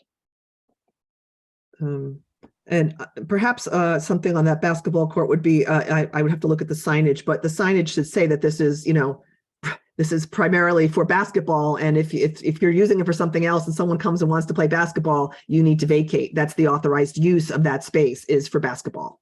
And if someone else wants to come and do that, they should be able to do that. So these are all items I think the general manager is going to have to work with, staff and our maintenance and all that kind of stuff. So I think we should, for the next meeting, have bring back the bollards with I would like to see a diagram, because I feel funny, putting all this without knowing what it's going to look like when it's finished, like some sort of like a, I don't know, like a landscape type drawing where you'd see it or something. And actually, an item that I've mentioned before that really should be here for as part of the budget process would be a replanting plan, frankly, especially for that area in Highland where the Monterey pines are going to come down from, both for stabilization of the hill and just for aesthetics. And that's not in here. So that would be another item for the 2023-2024 budget process.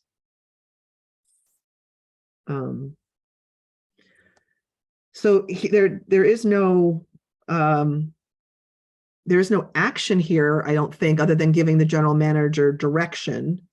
Am I correct about that? That is correct. All right.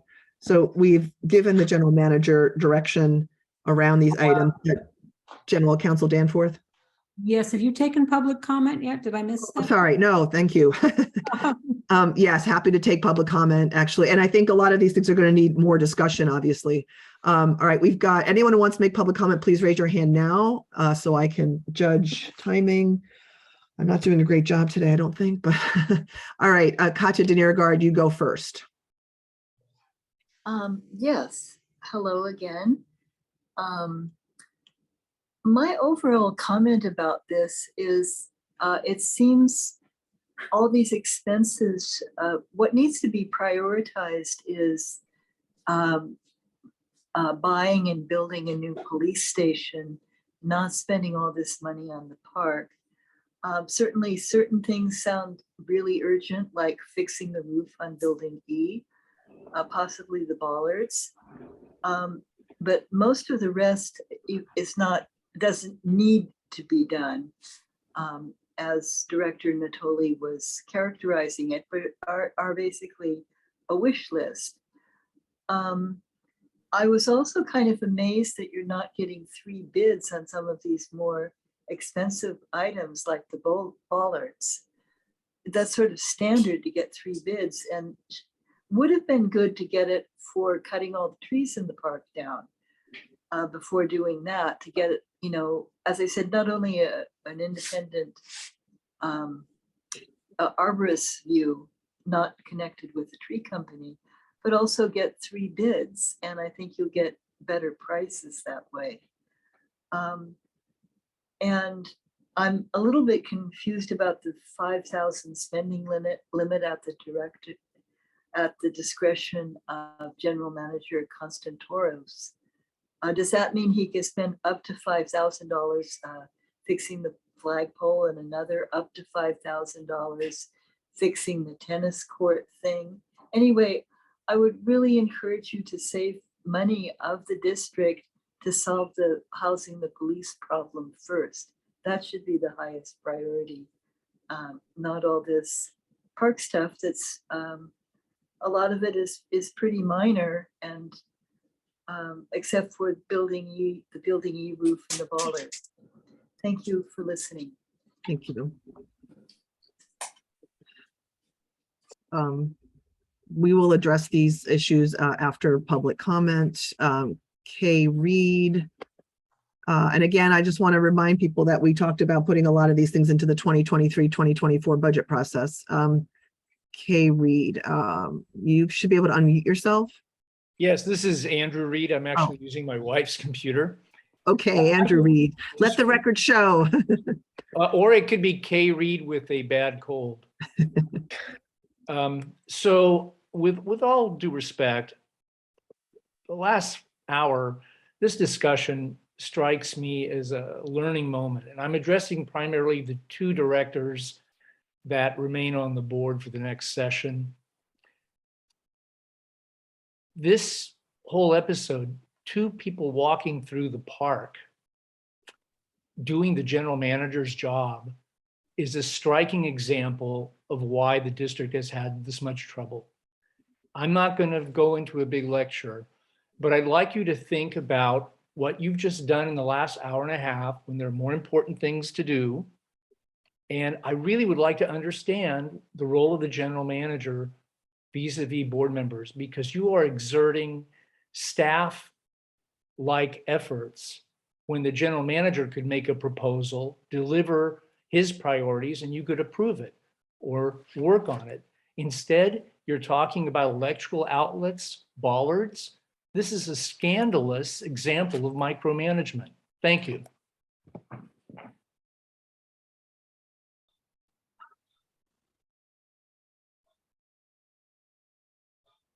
I'm somehow not being able to. Pat Gillette is next. Go ahead, Pat. You should be able to unmute yourself.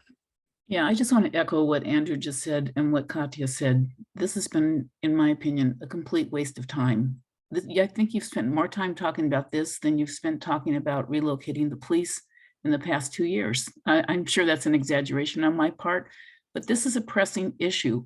And to put the police issue at the end of the agenda, I mean, it feels like you don't want the public to stay and listen, that you're doing everything you can to make sure that people leave because they're bored by this discussion of micro issues. Let's get to the issues that matter and let's address those. It's great to have these wonderful discussions, but let's talk about something important. Thank you. Paul Doro.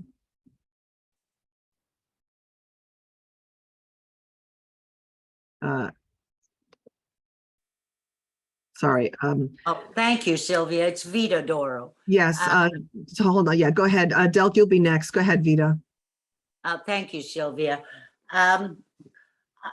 Watching everybody on Zoom, I'm delighted to see that Tony was taking such diligent notes on everything that was being discussed in this very entertaining hour and a half. But I'm a little baffled. As you said, and Rochelle said, some of these items have been on the agenda for over 2 years. So why now? I mean, we're looking at, let's face it, a lame duck board and setting up an agenda and authorizing expenditures in a future budget that is not under their discretion.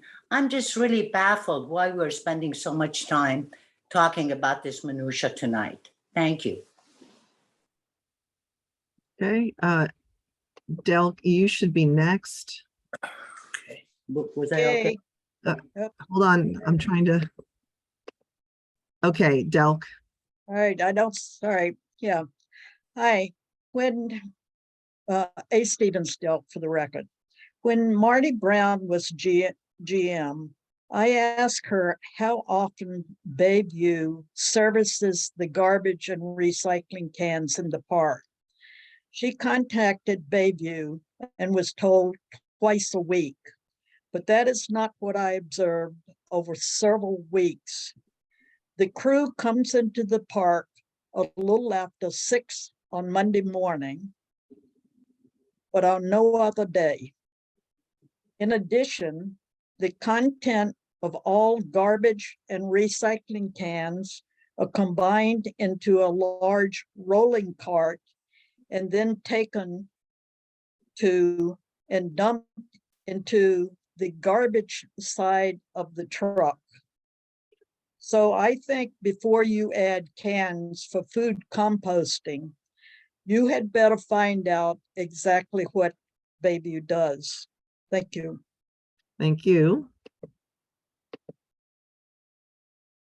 And David Bergen, you are next. You should be able to unmute. I did. Hi there. I came in a little late tonight, but I do have some other minor things that need fixing. In the community center, there are ceiling lights that are damaged or broken and need to be repaired. I haven't been there in a little while, so I'm not sure it hasn't already been fixed, but they really do need to be fixed. I think some of them may have been hit by balls that the kids were playing with. The other item is the rear door near the bathrooms does not close properly. Anyway, these are very minor items, but I thought I would add them to your list. Thank you very much. Thank you. And one last comment for the evening will be Stefan. And Stefan, you should be able to unmute yourself.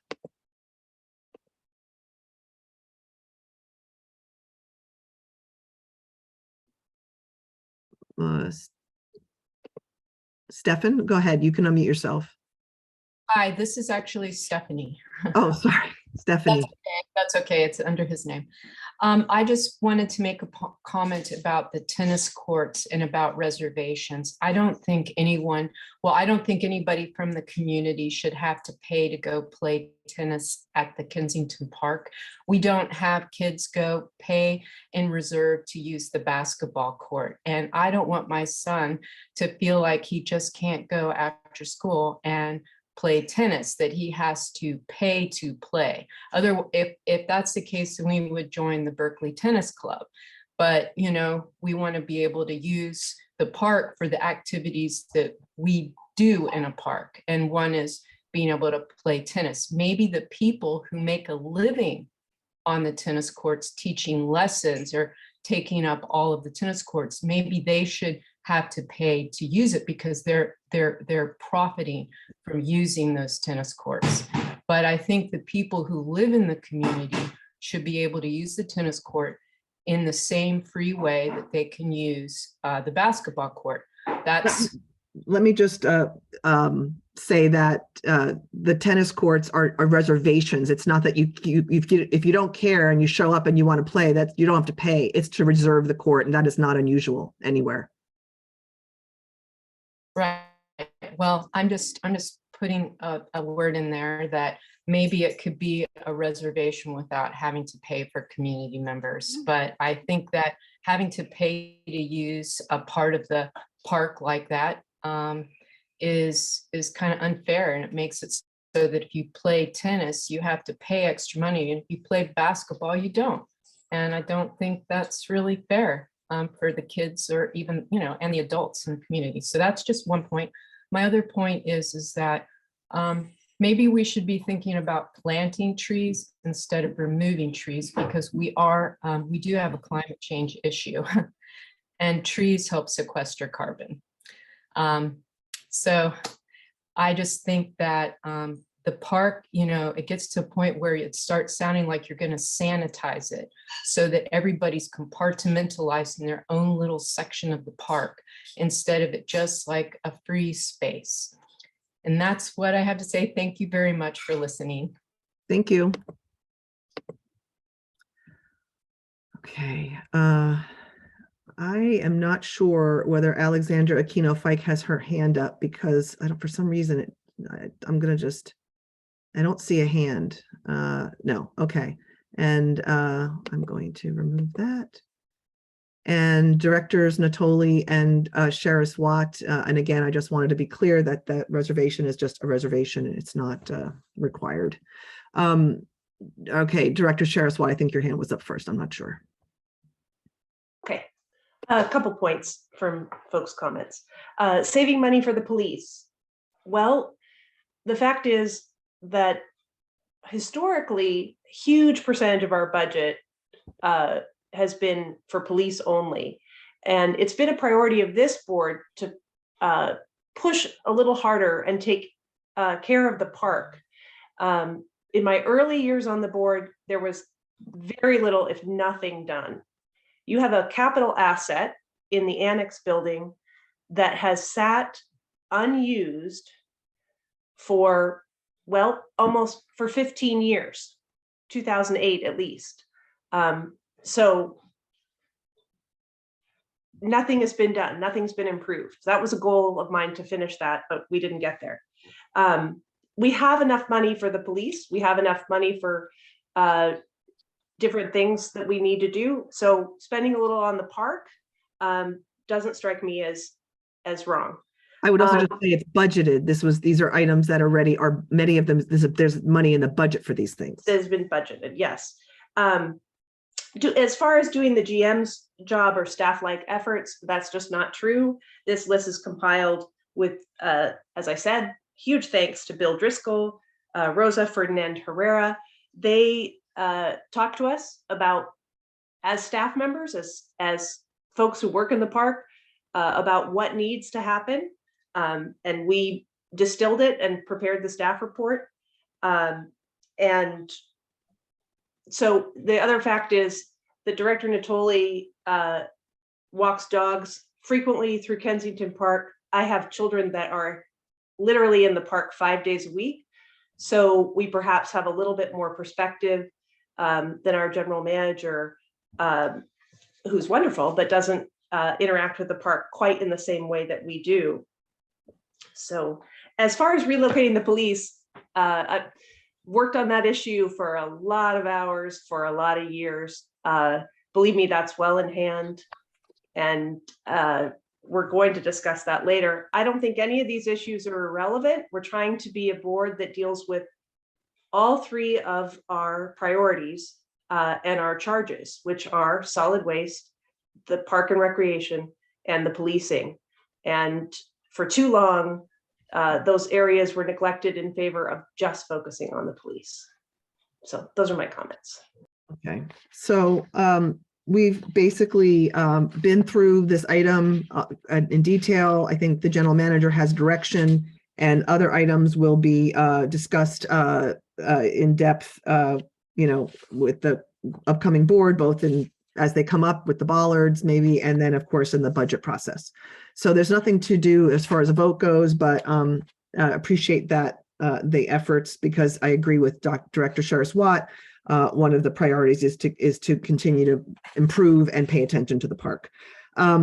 So the next item on the agenda is the possible location of district offices. I would like to start by saying that there was an error here. The bullet item that says property south of the library that is owned by the district should not have appeared here for a variety of reasons. One is that this item, if you were on earlier when we did this had a special meeting, is when you are considering any kind of property, it's best to give someone as a negotiator the ability to make inquiries and deal with these potential properties. So you list the addresses.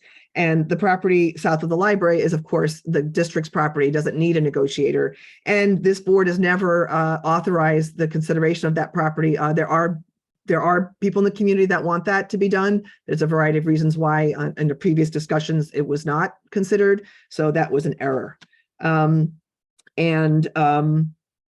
These items were a combination of things suggested by community members, by board members, and these are items that have not been specified by address for the purpose of giving the general manager this authority. And this doesn't mean anything other than these are all locations that could be considered for a temporary or permanent relocation. And as you know, we're in a series of, mobile modular units that, could be moved. And as we continue to pursue multiple tracks on this for the moment, we wanted to give these items consideration. So I will ask the general manager to introduce this item, and actually, that's probably it for now.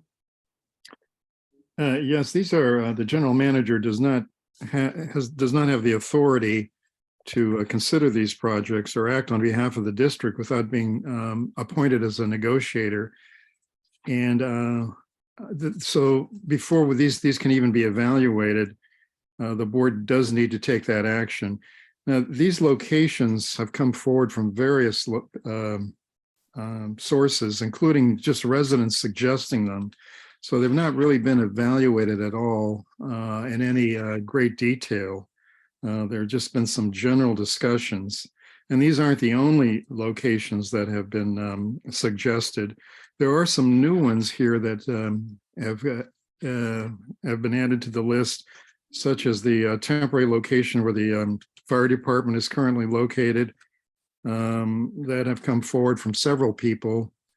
And then some of these lots, some of them are located in El Cerrito, have also been suggested by residents as possibilities, but they have not been evaluated. They've not been looked at. In fact, we're not even certain of the addresses. But to look at them, at least, the board does have to appoint the general manager as the negotiator to at least evaluate them. That doesn't mean that we're going to recommend any of these locations. As the president indicated, one of the locations is owned by the district. And so the general manager doesn't need to be appointed as a negotiator for that parcel. It has been suggested that the south of the library location be reevaluated. It's been evaluated, I believe, 3 times in the history of the district and has been turned down for various reasons, including the cost of building on the hillside there. But it's back on the list here it's just because it was mentioned, but it does not involve, so that is correct. This should not be on this list. The board does not have to appoint the manager as a negotiator for our own property. So that's really, so that's all this is. It's just to allow the manager to at least look at these properties, find out the addresses. There's no recommendations on any of them, and they've been appointed. I mean, they've been brought forward by a number of residents, some of them multiple times. So that's how these properties have come before the board at this time. Now, there's still other properties that have been evaluated also. Those are not off the list. They're also on the list. So one of the things that we added here, or at least that I added on the recommendation, is to narrow this list down. We don't want to have be overwhelmed with so many properties and so much research. So we do need to have, I think, a short list of realistic options. I would say a short list would be less than 5 possible properties, maybe the 3 to 4. But that's the intent of this agenda. Director Deppie, and then Director Saraswat, and then Director Natoli. Director Deppie. So I'm confused again about, this isn't a comprehensive list of everything that's been considered or even would be considered. So I'm confused about what the point of this list is. Why are we looking at, we're not going to make a decision. Why are we looking at this list at all? And it's not really a hypothetical question, because I do have some comments, but I'm trying to understand, what are we supposed to do with this? And I might need some help here from the general counsel, but the general counsel has indicated that the general manager needs to be appointed as a negotiator before any of these can really be evaluated, or the property owners can be contacted for any research or questions. So you couldn't even go find out the address without being a negotiator? That doesn't make sense. Let's have the general counsel answer. Yes, if I may clarify a bit, that right now the general manager can, of course, make a phone call to anyone he wishes, particularly if he thinks in the interest of the district, But he cannot represent himself as acting on behalf of the district. He can say, I'm making inquiries as part of this. But right now, he doesn't have any authority from the board to actually discuss any acquiring an interest in the property. And he couldn't represent himself as such. A sophisticated owner would want to know if he's authorized or not. So only very preliminary inquiries could be made. So that there's that point. And then, of course, assuming that he does have a positive contact with the property owner, he would then want to discuss the terms and conditions of the acquisition with the board in closed session. And that could not happen without designation. So authorizing him to act as negotiator for this list will give him additional status, I would say, in approaching the owners, coming back with their interest, level of interest or lack thereof, and then starting to talk about what terms and conditions the board might offer as part of a transaction. Because So I mean, it's a a lot of very these, preliminary step, but it's an important one. because it seems even before that, some of these, we don't even know the address. We don't have any idea about really the layout. It seems that's, well, for two reasons it's premature. One is that there's a lot of, we don't know about these addresses at all to even think that they really would be a possibility. Just because somebody mentioned it doesn't mean it's a feasible or a practical possibility. And then the other, this is not a decision for this board. This is a decision for the next board. It Which is, going to be of course. radically different than us. So it seems that I just don't see the point of this, to be honest. Well, the reason to do it would be if the general manager could go to an owner and say, would you be interested in selling and under what conditions? He could then come back to the new board and provide them with that information. It would be giving the board an extra, getting them a step ahead, a head start, so to speak, on discussing those particular properties so that they wouldn't have to completely start from scratch, give the manager the authority in December. Then the next time they're going to see the general manager is going to be in January. It just speeds up the process a little bit by a month. That's all. And I would just say on this list, there's nothing on here that's impossible or unrealistic. I mean, I've, looked at this and some of these are things that I've, thought about or noticed and, things that have been meant. None of these things are unrealistic, for example, or impossible. They wouldn't be on this list. Well, I mean, that's what you say, but we don't have any documentation. That's just what you're But talking. it's hard to get more information. It's just a line item without even an address sometimes. There's no. Where? I mean, if we don't have an address, we have a very specific. I can get that address tomorrow. It's on the building. Okay, my point is that all we have is an address. There's no layout. There's no, how big is it? There's no, there's nothing on here. There's so little information that I can't prove Chris, anything. I can eliminate that one and I can eliminate 301 Calusa right now. That one is on a hillside. There's no parking that would be available for police. There is no 301. 401? 401. 401 is a new building is almost completed there. It was insufficient space for parking for a 3-unit condominium. And the building that is almost complete there is a single family residence with one small commercial office on the bottom floor. Are you sure that's 401? Yes, I'm sure it's Okay. 401. I pass it every day about 10 times a day. All right, that's not an address that I thought it was something else. Okay, that's 401. The other one is probably 1251, but I could get that address tomorrow. It's on a little knoll. The building was damaged by a fire. And again, there's no parking for police. So you can eliminate those two right now. What's the second one you're talking about? 401 Calusa and Yeah. the lot at the corner of Santa Fe and Oakview. Lot at the corner of Santa Fe and Oakview. It's the building behind the Realtor zip Yeah. code. Yeah. Well, I mean, there's a lot there now, not a building, No, there's a building. It was damaged by fire.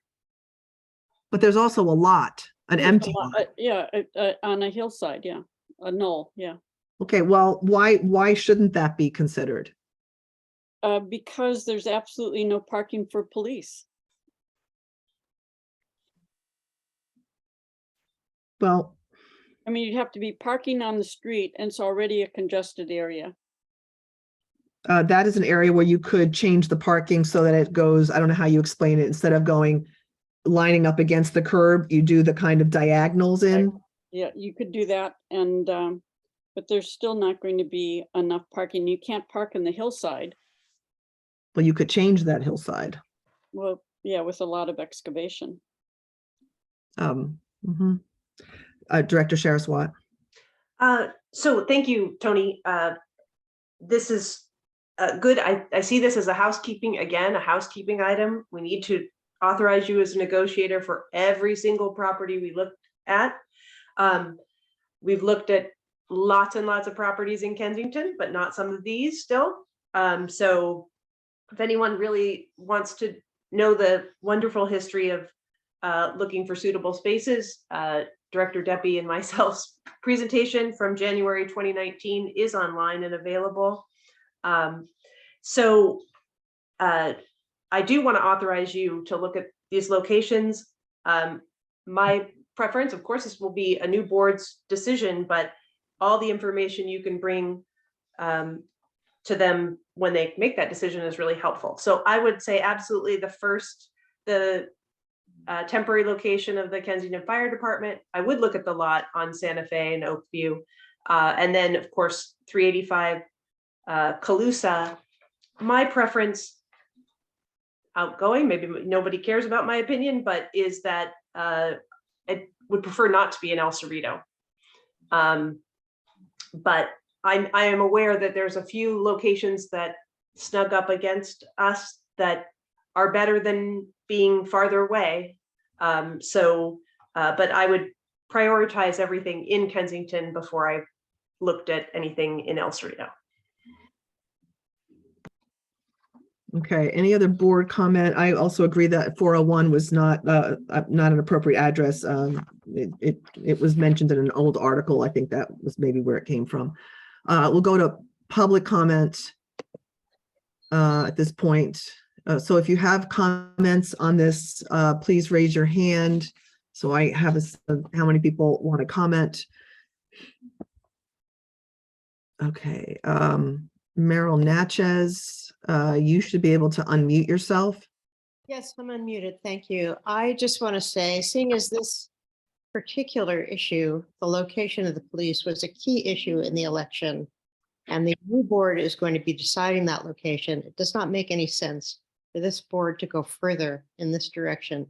And I would definitely not want to authorize anybody to negotiate on behalf of the board until the new board comes in.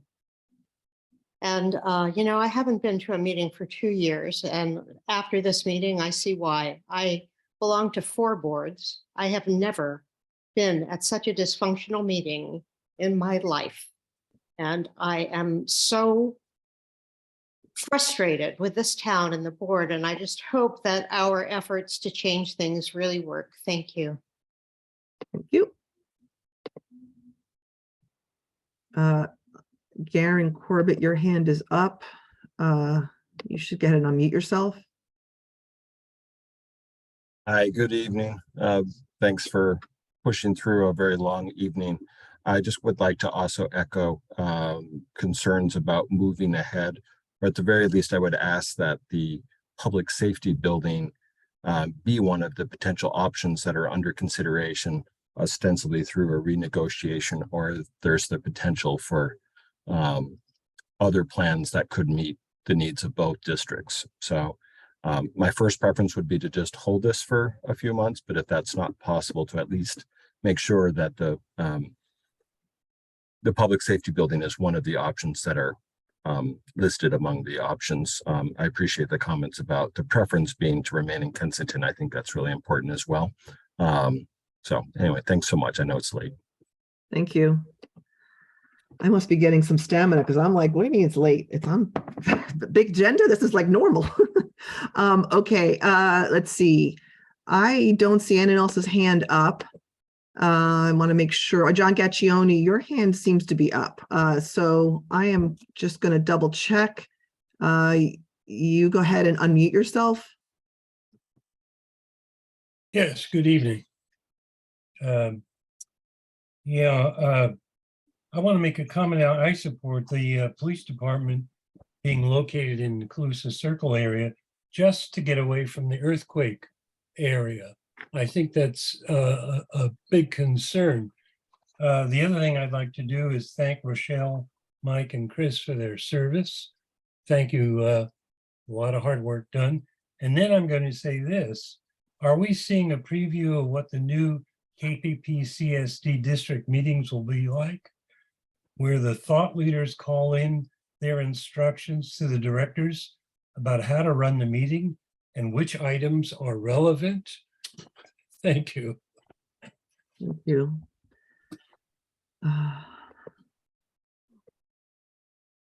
Okay, see two more hands up. So we're gonna address them. Mabry, go ahead and speak. I'm sorry, but I'm in a location where I can't simultaneously do Zoom and look at the agenda. But my recollection for the agenda, it was a question of where to locate at least temporarily the district offices, not anything about relocating the where the police department itself would be located. Am I mistaken? Let me clarify that the item was listed as possible location of district offices. The police department is part of the district, and the description included both the police department and administrative offices as potentially part of this. So it's both. Okay, so it is both, but it doesn't have to, one or the other, and they don't necessarily have to be in the same location. Okay, I was partially misinformed, if not mostly. Thank you. Thank you. Last comment is Kay Reed. You should be able to unmute yourself. I'm sorry, Andrew, potentially. Yes, thank you. Well, yes, or Kay with a cold. I just wanted to support what Mr. Corbett said and what Mrs. Natchez said, and compliment Director Deppie for his comments on this issue. I think they were succinct, and this really reflects, I think, a disservice to you board members from staff that did not provide a proper proposal on this to begin with. So thank you, Director Deppie, for your observations. Thank you. All right. Okay, I don't see anyone who hasn't made a comment with their hand raised, and we do one comment per, everyone gets to comment once. So that's it for today. I would like to say that I am in favor of getting as much information as possible. That is what this item is about. The new board coming in will have plenty of time to, be noodling on this issue and can add a new location or change direction. But at this point, these are all, I think, potentially possibilities. Remote, some of them better, some of them than others, but we've been asked to continue to not focus only on one location. We've been asked to stay away. Obviously, we've already agreed to, we've dropped anything related to the park. This property south of the library is not being considered unless a new board decides they want to consider it. Even though people in the community are asking for it, there are reasons why this board has currently not put that on consideration. And I favor just at keeping all these addresses except 401. I favor prioritizing Kensington areas, but this is really about information gathering and getting us just, staying a step ahead, in my opinion. Director Shariswat, your hand is up. I agree with you, and I'm happy to make a motion that we appoint our general manager as negotiator for properties under consideration for possible locations, and to focus on the first 3 locations, with the exception, of course, of the one he does not need to negotiate for. And we're striking number 401 Calusa Avenue. Yes, and focusing on Kensington properties only. Well, not only, but priority. Yes, sorry. Okay, and I second that motion.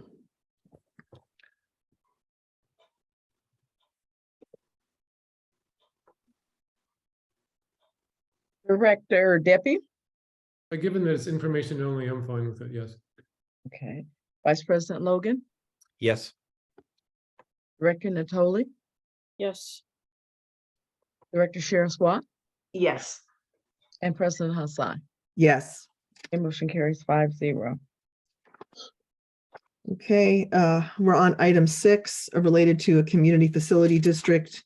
And General Manager Contreras will, I guess, introduce it, or if he wants me to speak on it, whatever. President Hassan, I just wanted to note that the board did not act on item 3. Oh, thank you. So yes, if we could actually now take up item 3, which we had deferred while Director Sheriff Watt had some difficulties with her computer setup. We had concluded debate and public comment, and we're going to vote on the protocols for in-person and or hybrid meetings. And that was, we wanted to give Director Sheriff Watt the chance to make that motion should she would like to do that. Sure, I'm happy to do that. So I move that we adopt the protocols listed in the staff report dated November 10th, item 3, with the addition of adding hand sanitizer availability, and ask the general manager to direct staff to acquire supplies, prepare signage for in-person or hybrid meetings. I'll second. Okay. Roll call, Director Deppie, Yes. Vice President Logan, Yes. Director Natoli, Yes.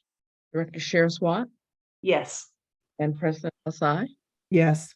Motion carries 5-0. Okay, on to item 6, which is related to a community facilities district.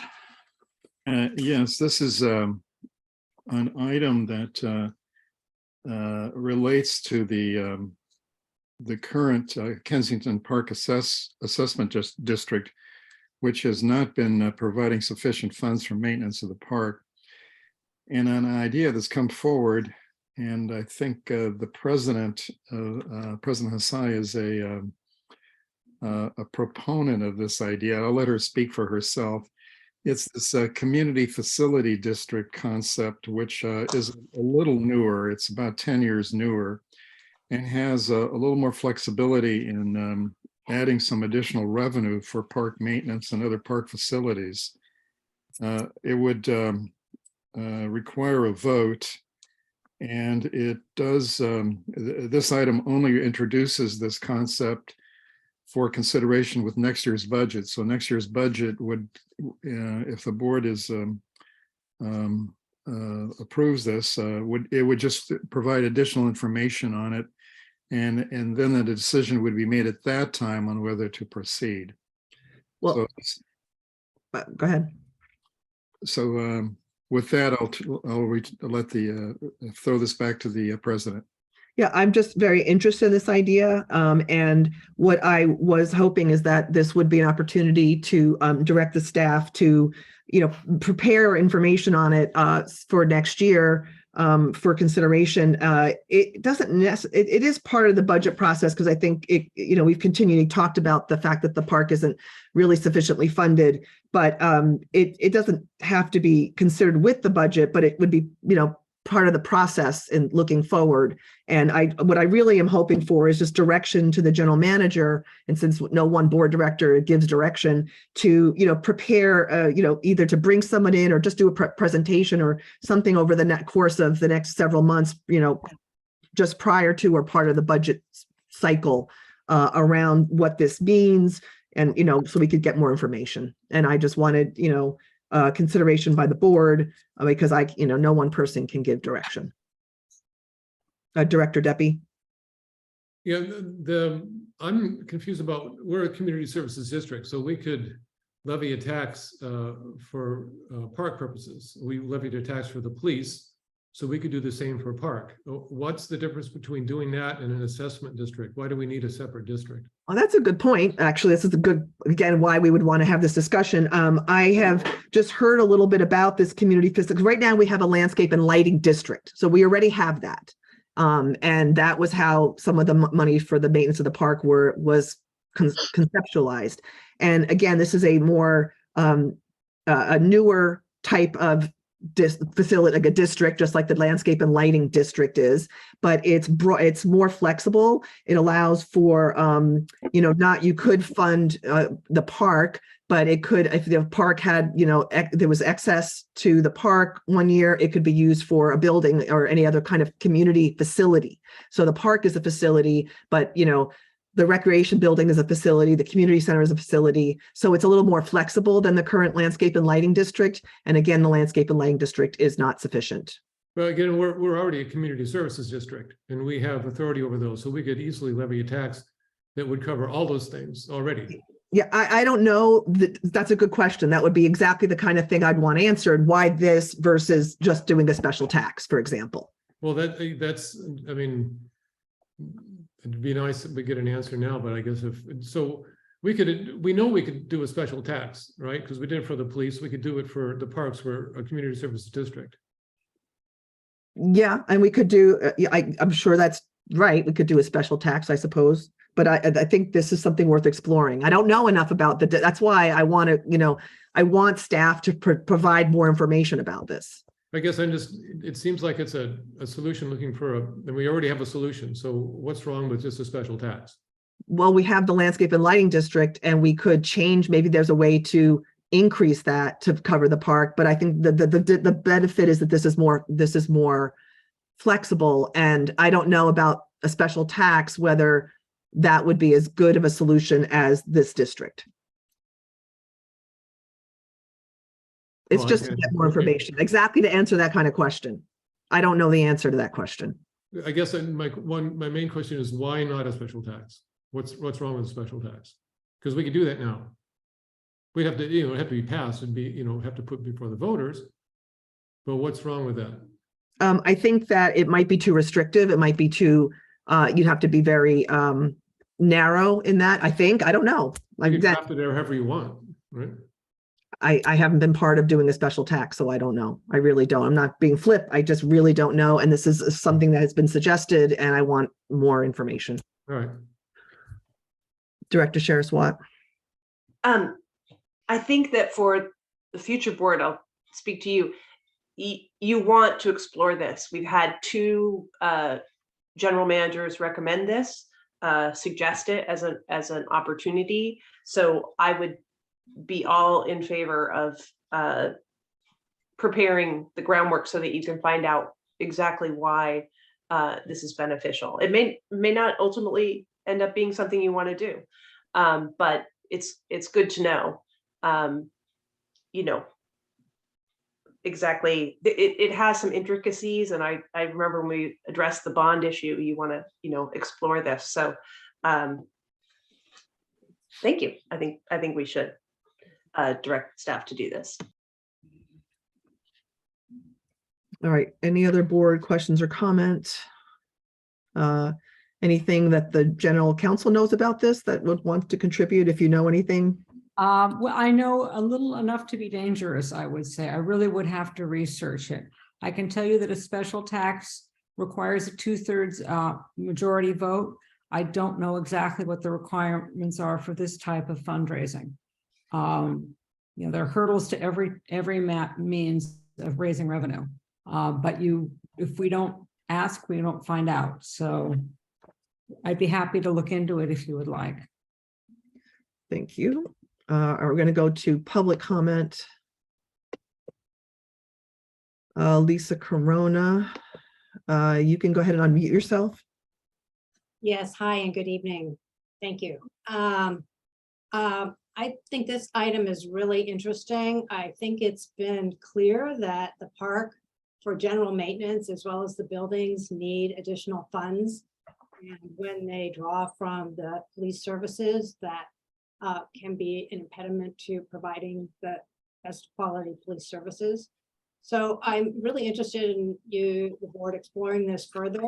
I think when you do look at this, to think of this globally for our hamlet here in Kensington, I just bring to your attention that the paths that are a very local issue for the residents who live here are under study with the county, and that that process is underway, and we're working with adjacent neighbors on some of the primary, most heavily used paths.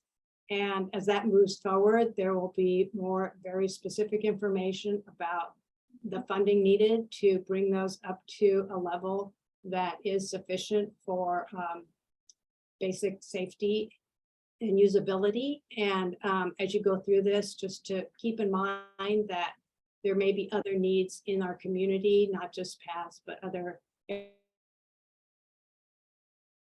areas, kind of a measure. Thank you. Thank you.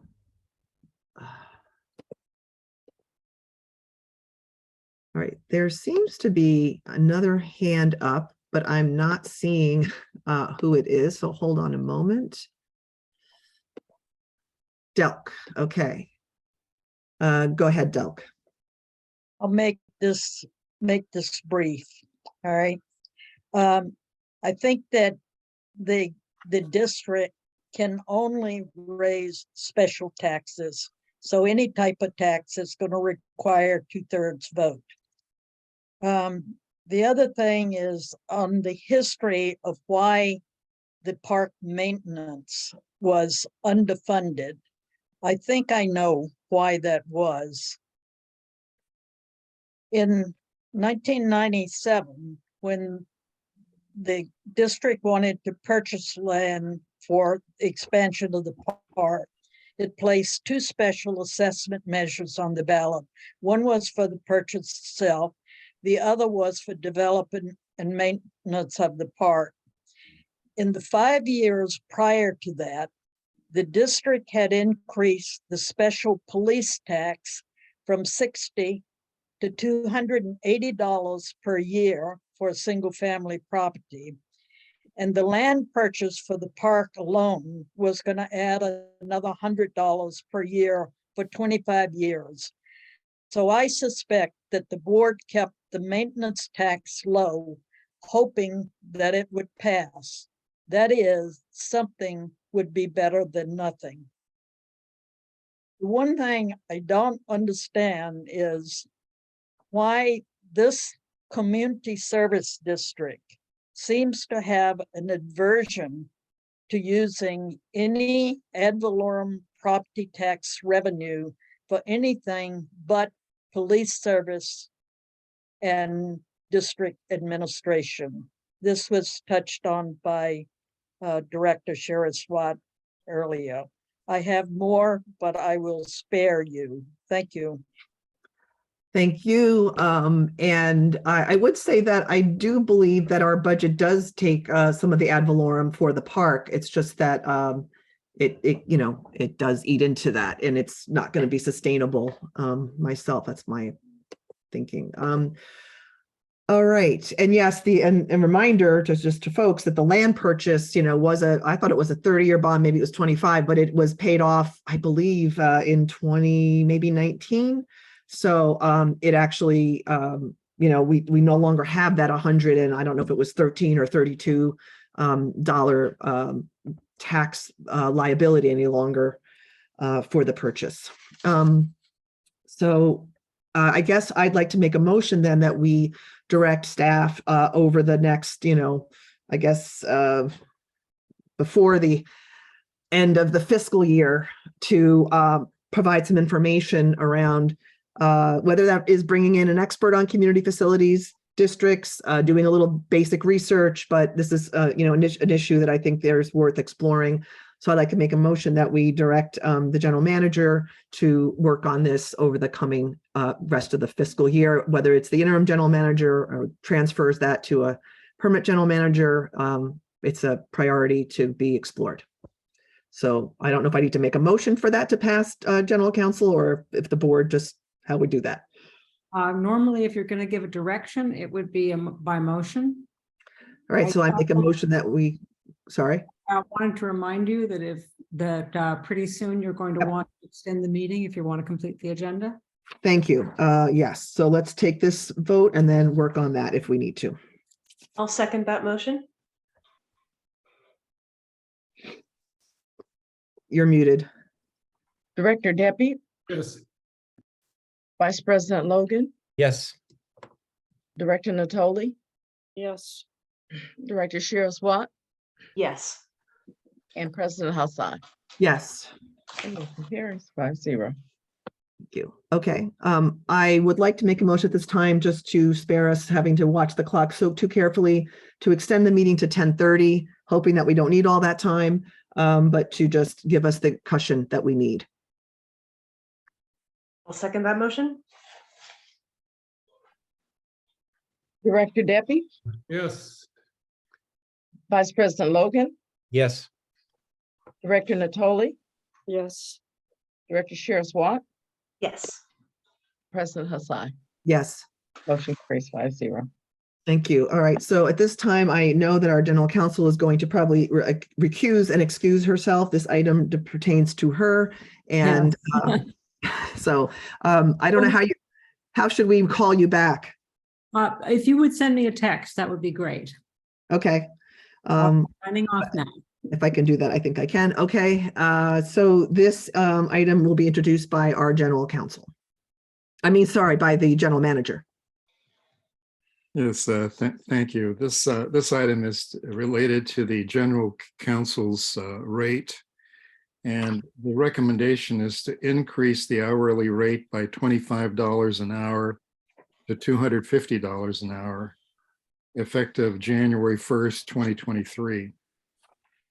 The current general counsel has been with the district for over 5.5 years and has been involved literally with every major decision and legal action in that time period for the district. The last increase was about 2 years ago now, from January 1st, 2021. And there's been, of course, the cost of living, and there hasn't been wasn't an adjustment last year. The estimated hourly rate, the estimated cost is about $4,400 for the remaining part of this fiscal year. So we're recommending approval of this rate adjustment, and it would be in the form of an amendment to the current legal services with the Renee Public Law Group. Glad to answer any questions you may have.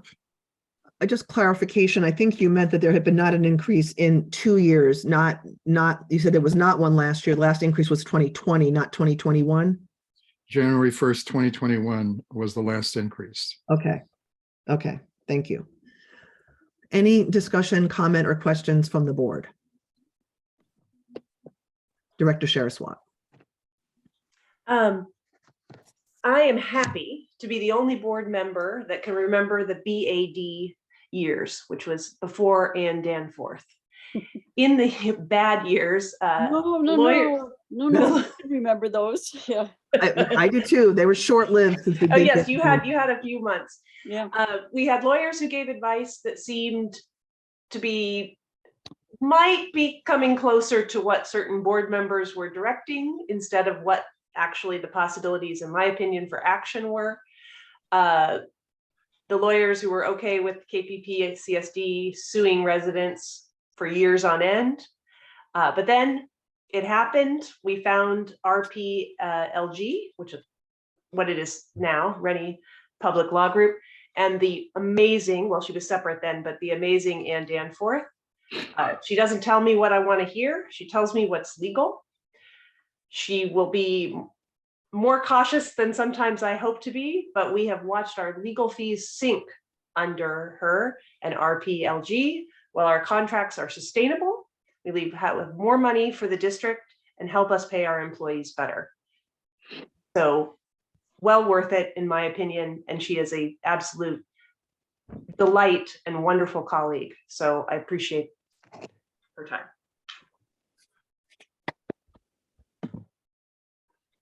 I will just reaffirm that I also value Ann's advice and counsel very much. Any other board member comment? Go to public comment. If there's any public comment, now is the time. Okay, seeing none. I will go ahead and make a motion that we authorize the general manager to execute an amendment to the contract for legal services with the Renee Public Law Group, increasing the hourly rate for general counsel by $25 an hour to $250 an hour, effective January 1st, 2023. I'll second. All right. Director Deppie, Yes. Vice President Logan, Yes. Director Natoli, Yes. Director Sherris Watt, Yes. President Hassan. Yes. Motion carries 5-0. Okay. Actually, I'll send an email quickly and give me just a moment. Okay. All right. We'll wait for the general counsel to come back, and she will be, I think, on shortly.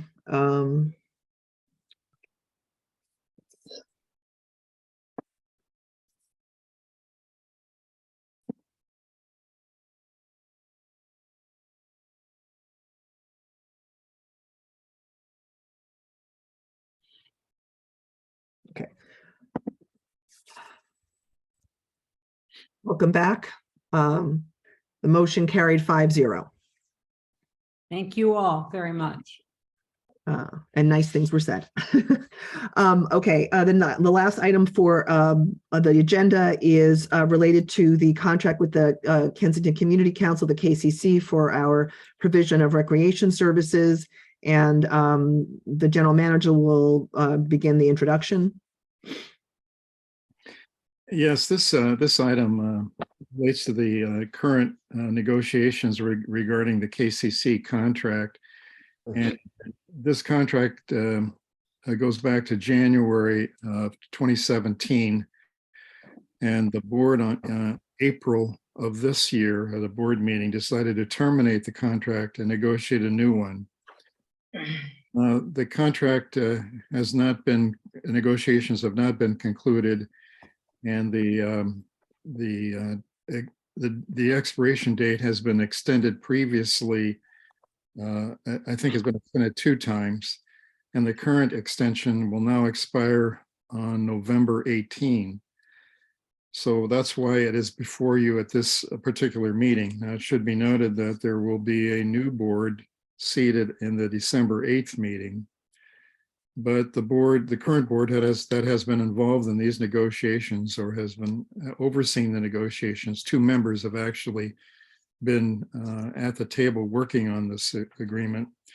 It's put on the agenda to give you a chance to, an opportunity to speak, to offer any opinions or guidance on this contract, and also to allow you an opportunity, if you wish to do this, to extend the contract again beyond the November 18 expiration date. Thank you. And Director Sherris Watt and I are the ad hoc committee that were appointed to work on this. We had 2 extensive meetings with the KCC. I think I reported previously that there was, a long period of time when we had met with them, and then, took us a while to get a draft contract back to them. They will happily point that out to you, but we provided something on October 19th, and they only discussed it with their board this past to get, to bring back the next round of comments.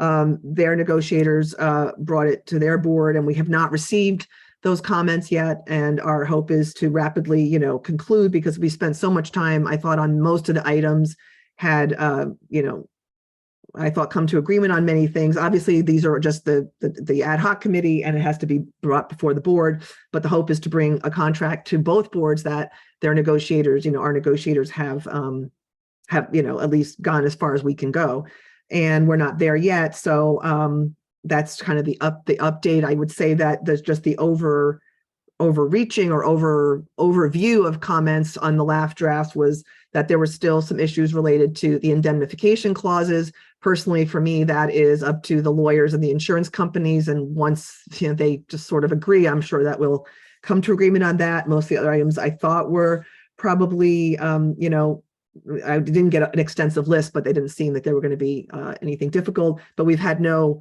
conversations over the potential charges, and so we just haven't gotten all the comments back. Director Sharis-Watt. Yes, since we have been so active, this board, in negotiations, I would really like to finish this up.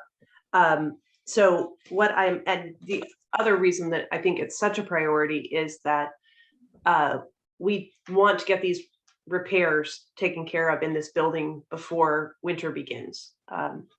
And we can't have damage done to that building.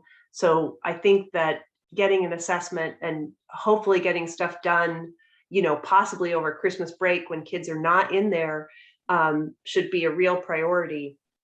So my suggestion is that Tony is going to do some of this negotiation, but that we think about having a meeting on November 30th, presumably via Zoom, so that we can finish, should this contract be able to get to wrap up, because I think we're close. And I think they want to have enrollment on December 6th. So I really want to get that done so that they know they can go into their winter enrollment. It's done. They know that we're on getting repairs done to that building. And we're moving forward. And we know that, they're on their way to their ADA website and all those positive changes that were going to be in place. So that's what my hope is that we can do a meeting on the 30th. And so I would suggest that we extend this contract to December 5th, at least, so that it can be finished. My preference would be to have a special meeting next week before the expiration of the date that we have. My worry is just we do need, I want to make sure that they've, got time to hammer this out. So I was thinking that the 30th would really make sure that we've got something that we know that they want and that we want. The 30th could be a good day, and then their board meets on the 5th, but again, they could call a special meeting of their own or whatever. But I think that makes some sense, and certainly the 30th is more time than the 18th. So any other board comments or questions? I think the 30th is cutting it too short. If you really want to get the contract done with this board, I think you need to have the special meeting before the 30th.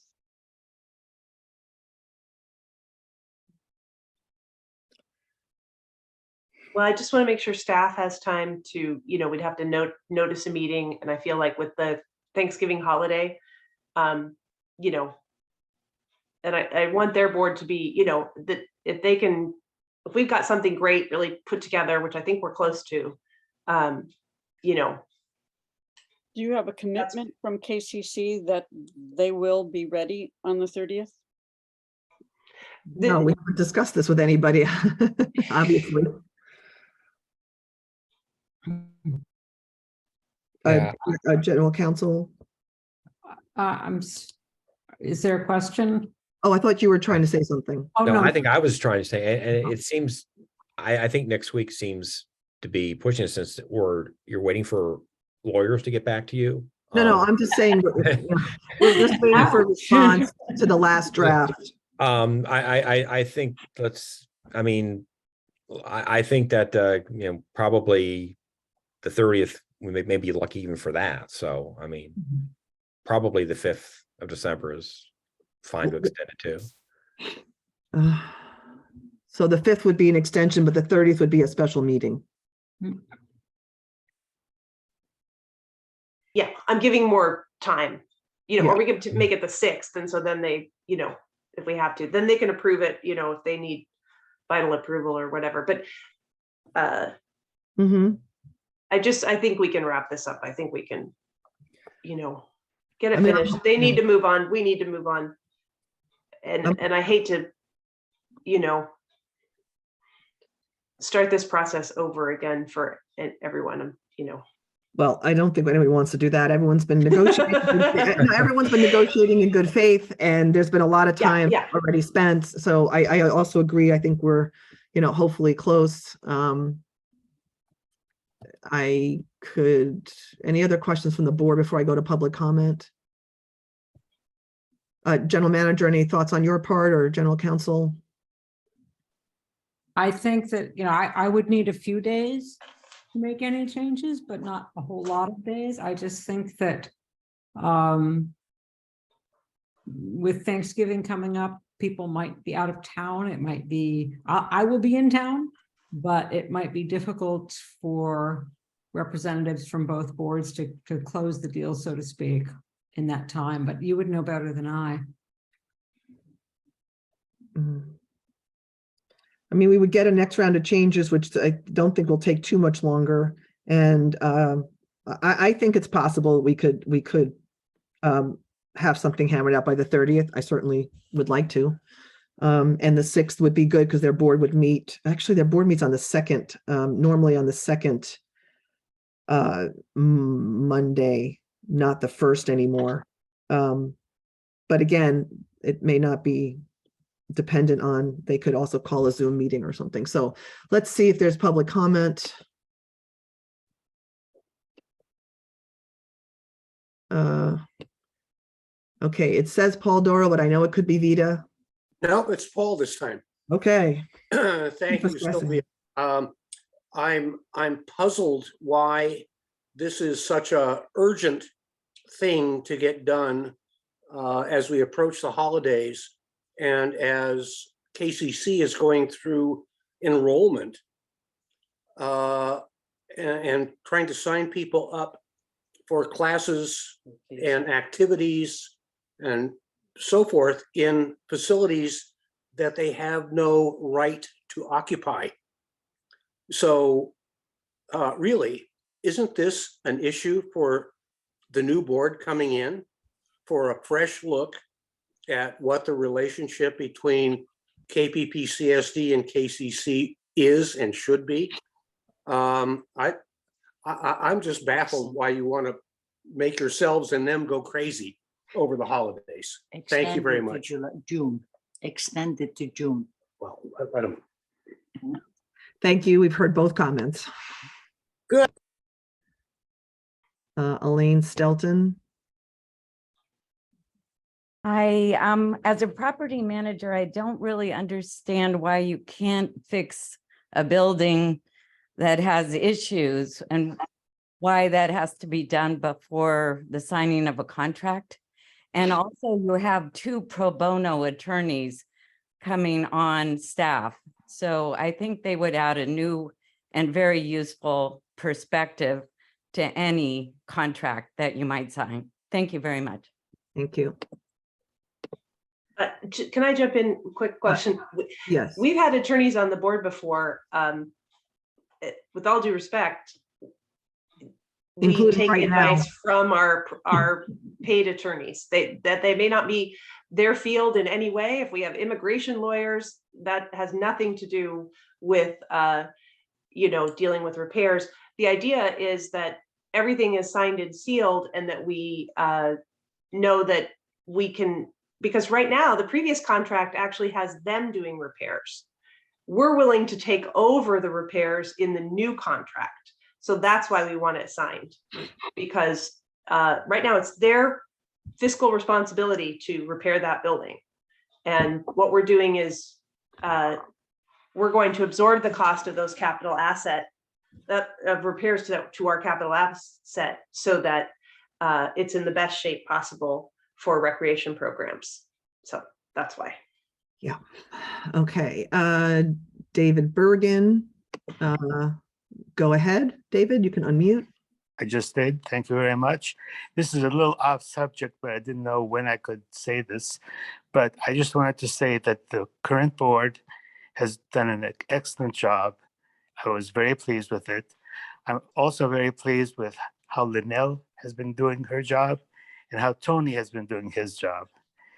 And I deal with Linnell occasionally and with Tony occasionally.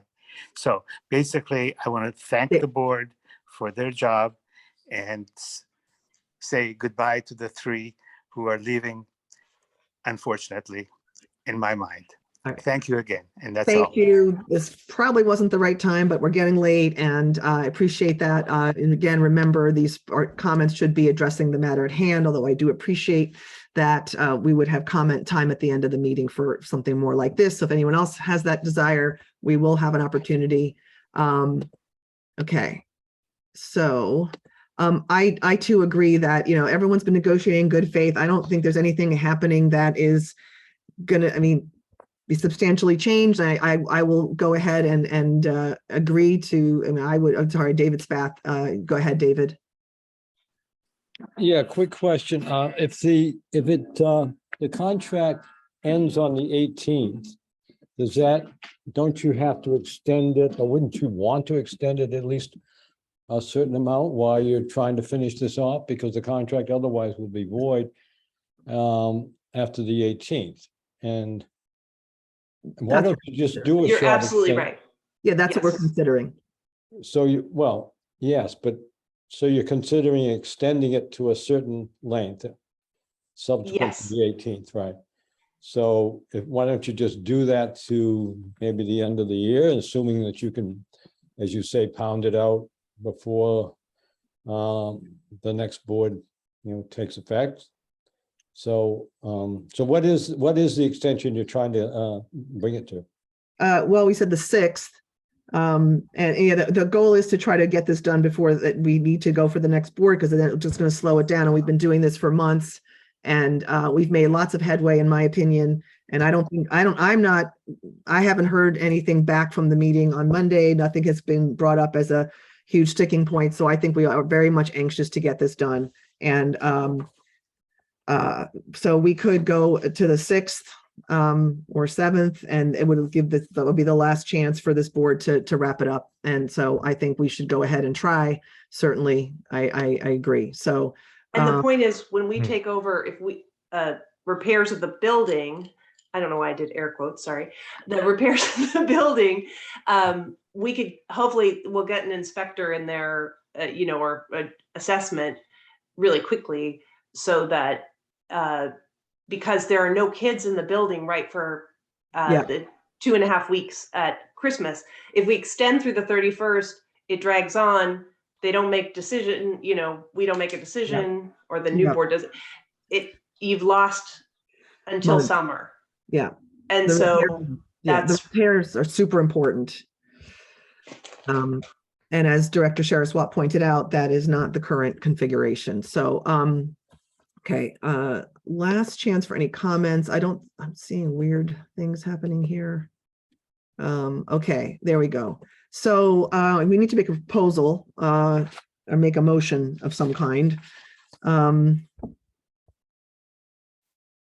Director Shara-Swat, what do you think? Sure, I make a motion that we extend our current contract with the KCC to December 7th. How about that? December 7th? Sure. Hopefully not. 2022. And that we propose meeting sometime before the end of November to approve an updated contract. Yes, and if the board could commit to the 30th right now, that would be great. And if we can't, then we'll have to come up with something, but maybe everyone could look at their calendars real quickly and see whether they can commit to November 30th, our board. So that's the motion. The motion is to extend the contract till December 7th. I'll second that.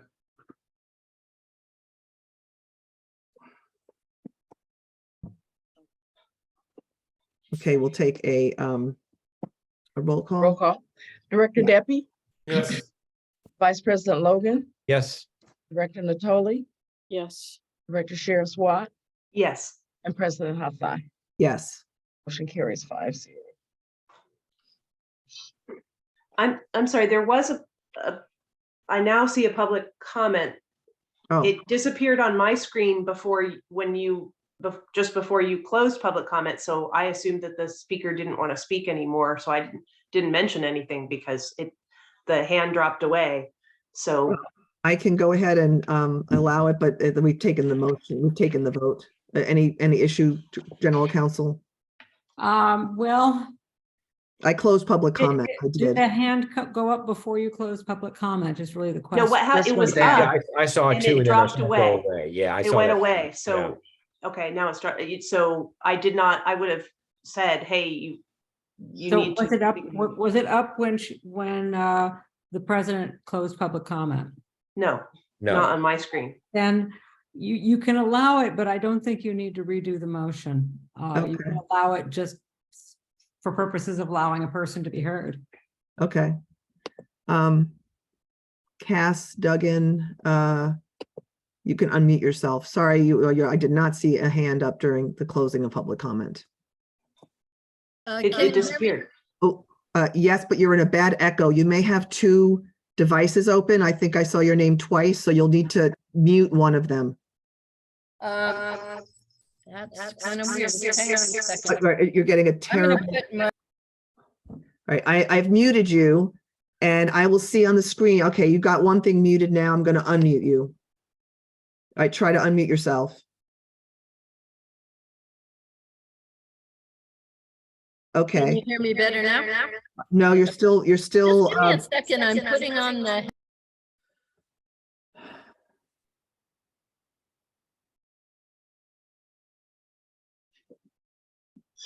Okay, I'm just going to say that you show two devices with your name, and so you will have to turn one of them, like the sound completely off, in order not to have an echo. How does it sound? Sylvia, I guess it would be a little bit heavy-handed to just get rid of one of those Cassandra Duggins. I could do that. I don't know if somebody else is, if, for example, somebody else is on that other device. Right.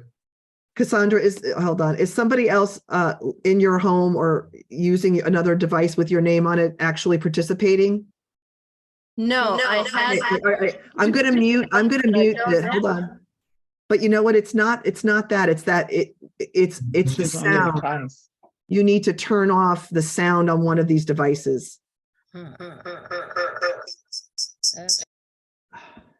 Weird. Yeah, I know how that works. It's just that it's coming out of another device.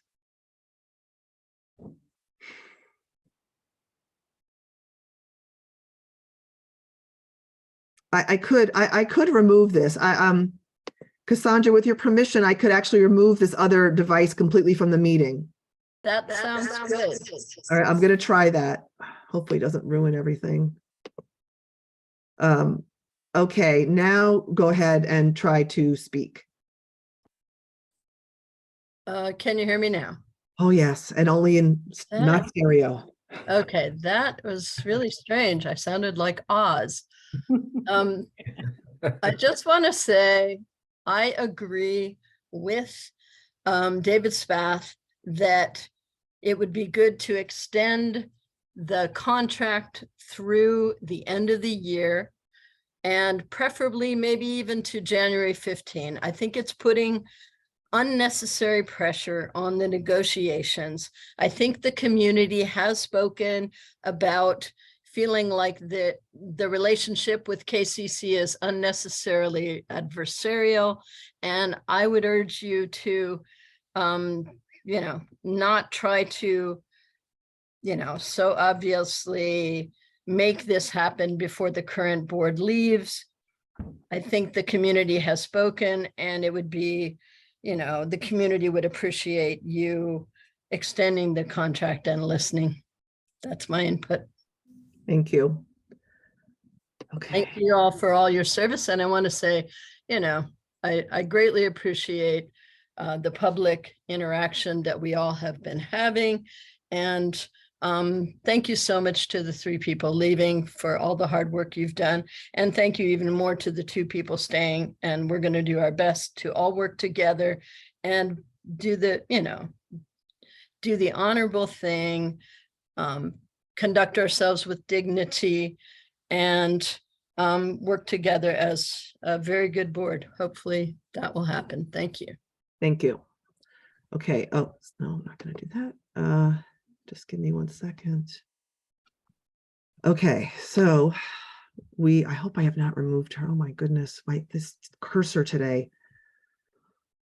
All right, if anybody is in contact with Cass, I hope she hasn't been removed.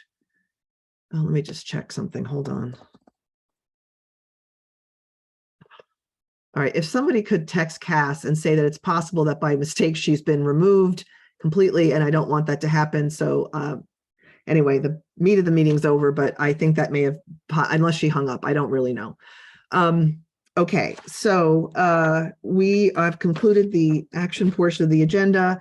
We're on to director's comments and the general manager's report and board correspondence. And I will potentially look at the end for one last opportunity if people haven't been able to say something that they want to say, as we are in the last meeting with our 3 departing board members. So first I'm going to call for director's comments, and I will let others start. I just want to thank my colleagues who are going to be departing. It's been a great experience to work with Mike, Chris, and Rachel. And I'm always so busy running these meetings that I don't give myself the time to think about the things I want to say. So I'll let Eileen Natoli go next because her hand is up. And she's probably written out a great statement because she often does. But Director Natoli. No, I want to thank all 3, and we'll really miss working with them. Rochelle, you've always come prepared. You have a tremendous history that you bring. You also have such a strong interest in doing things the right way for the police, for the administration, and for the park. You're open to ideas, and hats off to you on the remodeling of the community center for way under initial estimates of what that would cost, and it looks fabulous. And Sylvia, you had a large part of that too. Chris, you have done so much for the district as well, including bringing our website up to speed and helping investigate possible locations for the police and administration. Long past I had assumed that the police would be able to stay in the public safety building. You kept chipping away at that. And I think the good thing about that is every single option on that was explored thoroughly, thanks to your efforts, and very much appreciate that. And Mike, you've been tremendous with help on the finance, your service on the finance committee, with your good counsel on the district budget, and helping on the subcommittee with looking at East Bay Mud property, which I suppose is another property we should put on that list, and being a strong supporter of the police and improvements to the park. So thank you. Thank you.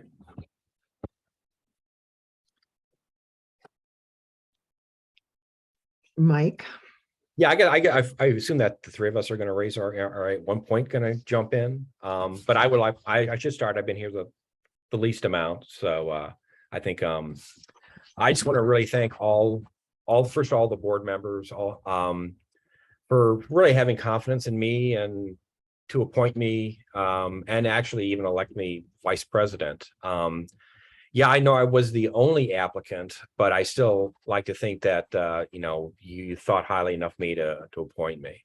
The last year and a half it's really been one of the most unique endeavors that I've ever experienced. I appreciate even more your expertise for this job, and really you set a standard to reach for. One regret I think that I do have is that all meetings were on Zoom, and I didn't get to interact with every meeting attendee, in face to face. I never got to experience that, and I would have liked to have talked to people after meetings and and go over the issues. But I also want to thank the district staff for helping me get on boarded so quickly when I came on, because I'd never done this before, and when you come on, you do have to learn how the district works and how you do work as a board member. Getting to work with and know everyone in our police department and the district staff is one of the best rewards that I can take from the last 18 months. From Linnell helping me not embarrass myself when I ran my first and only board meeting, to my coffees with Chief Gancass whenever he could, find some time in his very, very busy schedule, and I appreciate that. And I also want to wish everyone on the new board really the best of luck. This is a lot of work, but it really is worth it. Director Deppie. All right, I'll go. I didn't prepare anything. I'm not very good with speeches, but I do want to thank everybody. All the board members, certainly Eileen, Michelle, and you, Sylvia, brought me up to speed. It's been a pretty action-packed, fun-filled 5.5 years that I've been on the board. And we've come a long way. I'm really proud of what we as a group have accomplished. It's kind of hard to remember what things were like 5.5 years ago, but it's so much better. We're in so much better shape that it really it's been rewarding. And thanks to the staff and Tony, Linnell, they've really helped out a lot, done a lot of hard work.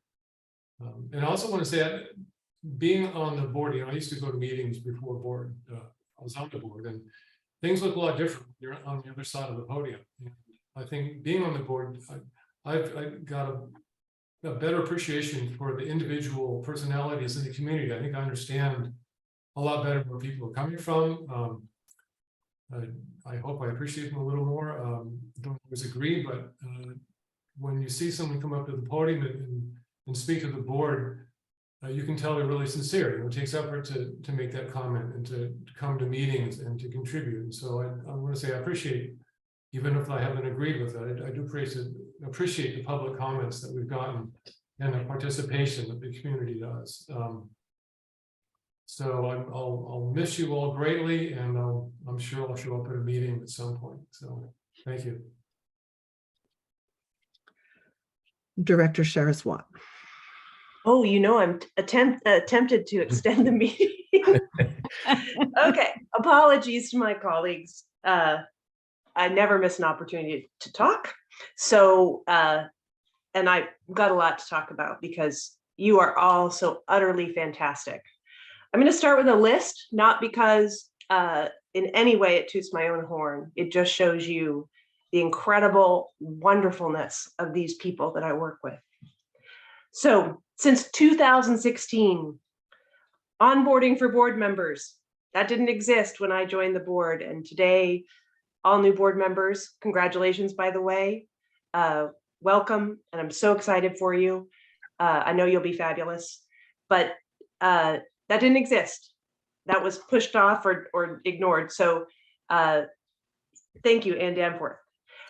Split of the general manager, chief of police role, the first general manager, the logo of the KPPCSD, a website that is searchable and ADA compliant, a complete seismic update and cosmetic improvement of the community center, brand new policy and procedure manual for the board, law enforcement updated policy and procedures, new hybrid cars, police cars, new software in our cars, new software in our computers, new computers. We lowered our employee healthcare cost liability by over $100,000, which allowed us to dramatically improve salaries. We controlled our costs through OPEB liability through bonds. We came out with our first 2-year budgeting. We increased park funding, removed, as I've said before, diseased and dying trees. First time we sprayed for poison oak. We repaired the tennis courts. We automated our payroll. We closed our books. Our books were never closed before at the end of the month. Guess what? They're closed now. We have a financial director. We changed our minutes to action minutes instead of small novels with electronic links. We send out district newsletters. We earned our District Transparency of Excellence certificate. By the way, that needs to be renewed next year. So I look forward to hearing about that. Last year by 10/21, we had 100% employee vaccination rate against COVID, which was fantastic. We have a dedicated traffic safety officer. We have had a complete replacement of our police force since 2015. And they are outstanding, and I thank them so very, very much. We have a permanent chief and a building that is an actual police station. We've replaced our legal team and general counsel, and we've lowered our legal fees by hundreds of thousands of dollars. You've probably listened to those Oscar speeches that are just a long list of thank yous punctuated with admiration for the winner's attorneys. And that's exactly what you're getting next. When I started, I had an 8-month-old baby. That 8-month-old baby is now 5 feet tall with size 6 men's shoes. So things have changed. So I just have to thank you. And I know I'm going to miss somebody, so I'm so very, very sorry. But I can't, without putting on record at least some of these incredible people that I got to work with, just incredible, incredible community members. So Celia and Paul Conkas, Mabry and Bill Benson, Marina and Andy Gutierrez, Eileen Nodolny, Tom Dean, Kathy Kosel, Donna Stanton, David Bergen, Marilyn Stolen, John Gaccioni, Monica, and the great late John Sullivan. I miss you much. Gail Feldman saved this district with KPOA in 2014. You wouldn't be financially solvent today if she hadn't come forward. And so I appreciate that. Local government, huge thanks to Monish Sen, Kate Rauch, and John Joya. The fire board that brought me along, Larry Nagel, Nina Harmon, General Manager Brendan Navalier, Joe DeVille, Jan Kosel, and Chief Lance Maples. Oh, the people that worked on our park committee, Peter Conrad. Oh, you are a gentleman and a scholar. Gretchen Gilfillan, Katie Gluck, Todd Hodson, and the wonderful, wonderful Paula Black. The super smart finance committee, Jim Watt, Rob Furman, Carl Kruger, Paul Haxo, David Spath, and the incomparable Mike Logan. The employees that Sergeant Kevin Huey, who talked to us about early safety, Chief Ricky Hull, we wouldn't be here without you. If you, other police chiefs, fought us that we would divide the GM and COP role, they didn't want it, and you agreed and went along with it and worked twice as hard as anybody else, and I so appreciate it. Steve Simpkins, thanks for being fantastic even when I voted against you. Walt Scholes. Twice, by the way. I voted against him twice? Oh, okay. Steve Simpkins, I owe you lunch. Goodness. And Chief Gancas, thank you for coming and reforming and evolving our police department further than I could have ever dreamed. If I didn't know it would take this long, but thank you for doing what you do and for your integrity and value and values, because they make me believe that every police department could be as wonderful as ours is now. And the rest of our employees, oh my gosh, Rosa, Lisa, Jason, and the wondrous Linnell Lewis. It is such a pleasure to work with you. You make it hard to leave. Catherine Korsick. Then in our community, Ryan Anderson, Trish McDermott, Camden Richardson. What a wonderful gifts you've given us. Josh Dickinson and Romy Douglas. The legal people, I have to say, you make my job so much easier and understandable. So thank you to Adam Benson, to Ann Danforth, of course, John Holtzman. We wouldn't have made it without you. And the late Randy Riddle. I miss you a lot, and thank you for what you did. And finally, I conclude with some of the best people you could ever want to know. I'm sorry, I don't want to do this. Tony Constantouros, our first GM, and whatever interim we're on right now. Thank you for coming back to us. Thank you, thank you, thank you. And I could speak for hours, if you'd let me, about these 4 other people. What I value so much about them is the fact that I can sit here and disagree with them pretty passionately tonight, and tomorrow morning I will want to talk to them again. They are the smartest, most generous, and wonderful people that you could ever want to work with. So thank you, thank you, thank you. And I'll stop. I was supposed to cry. Sorry. Well, we have 5 minutes of the meeting. I want to also express, again, my thanks and admiration for Rachel and Mike and Chris Deppe. All have brought great talents to the board.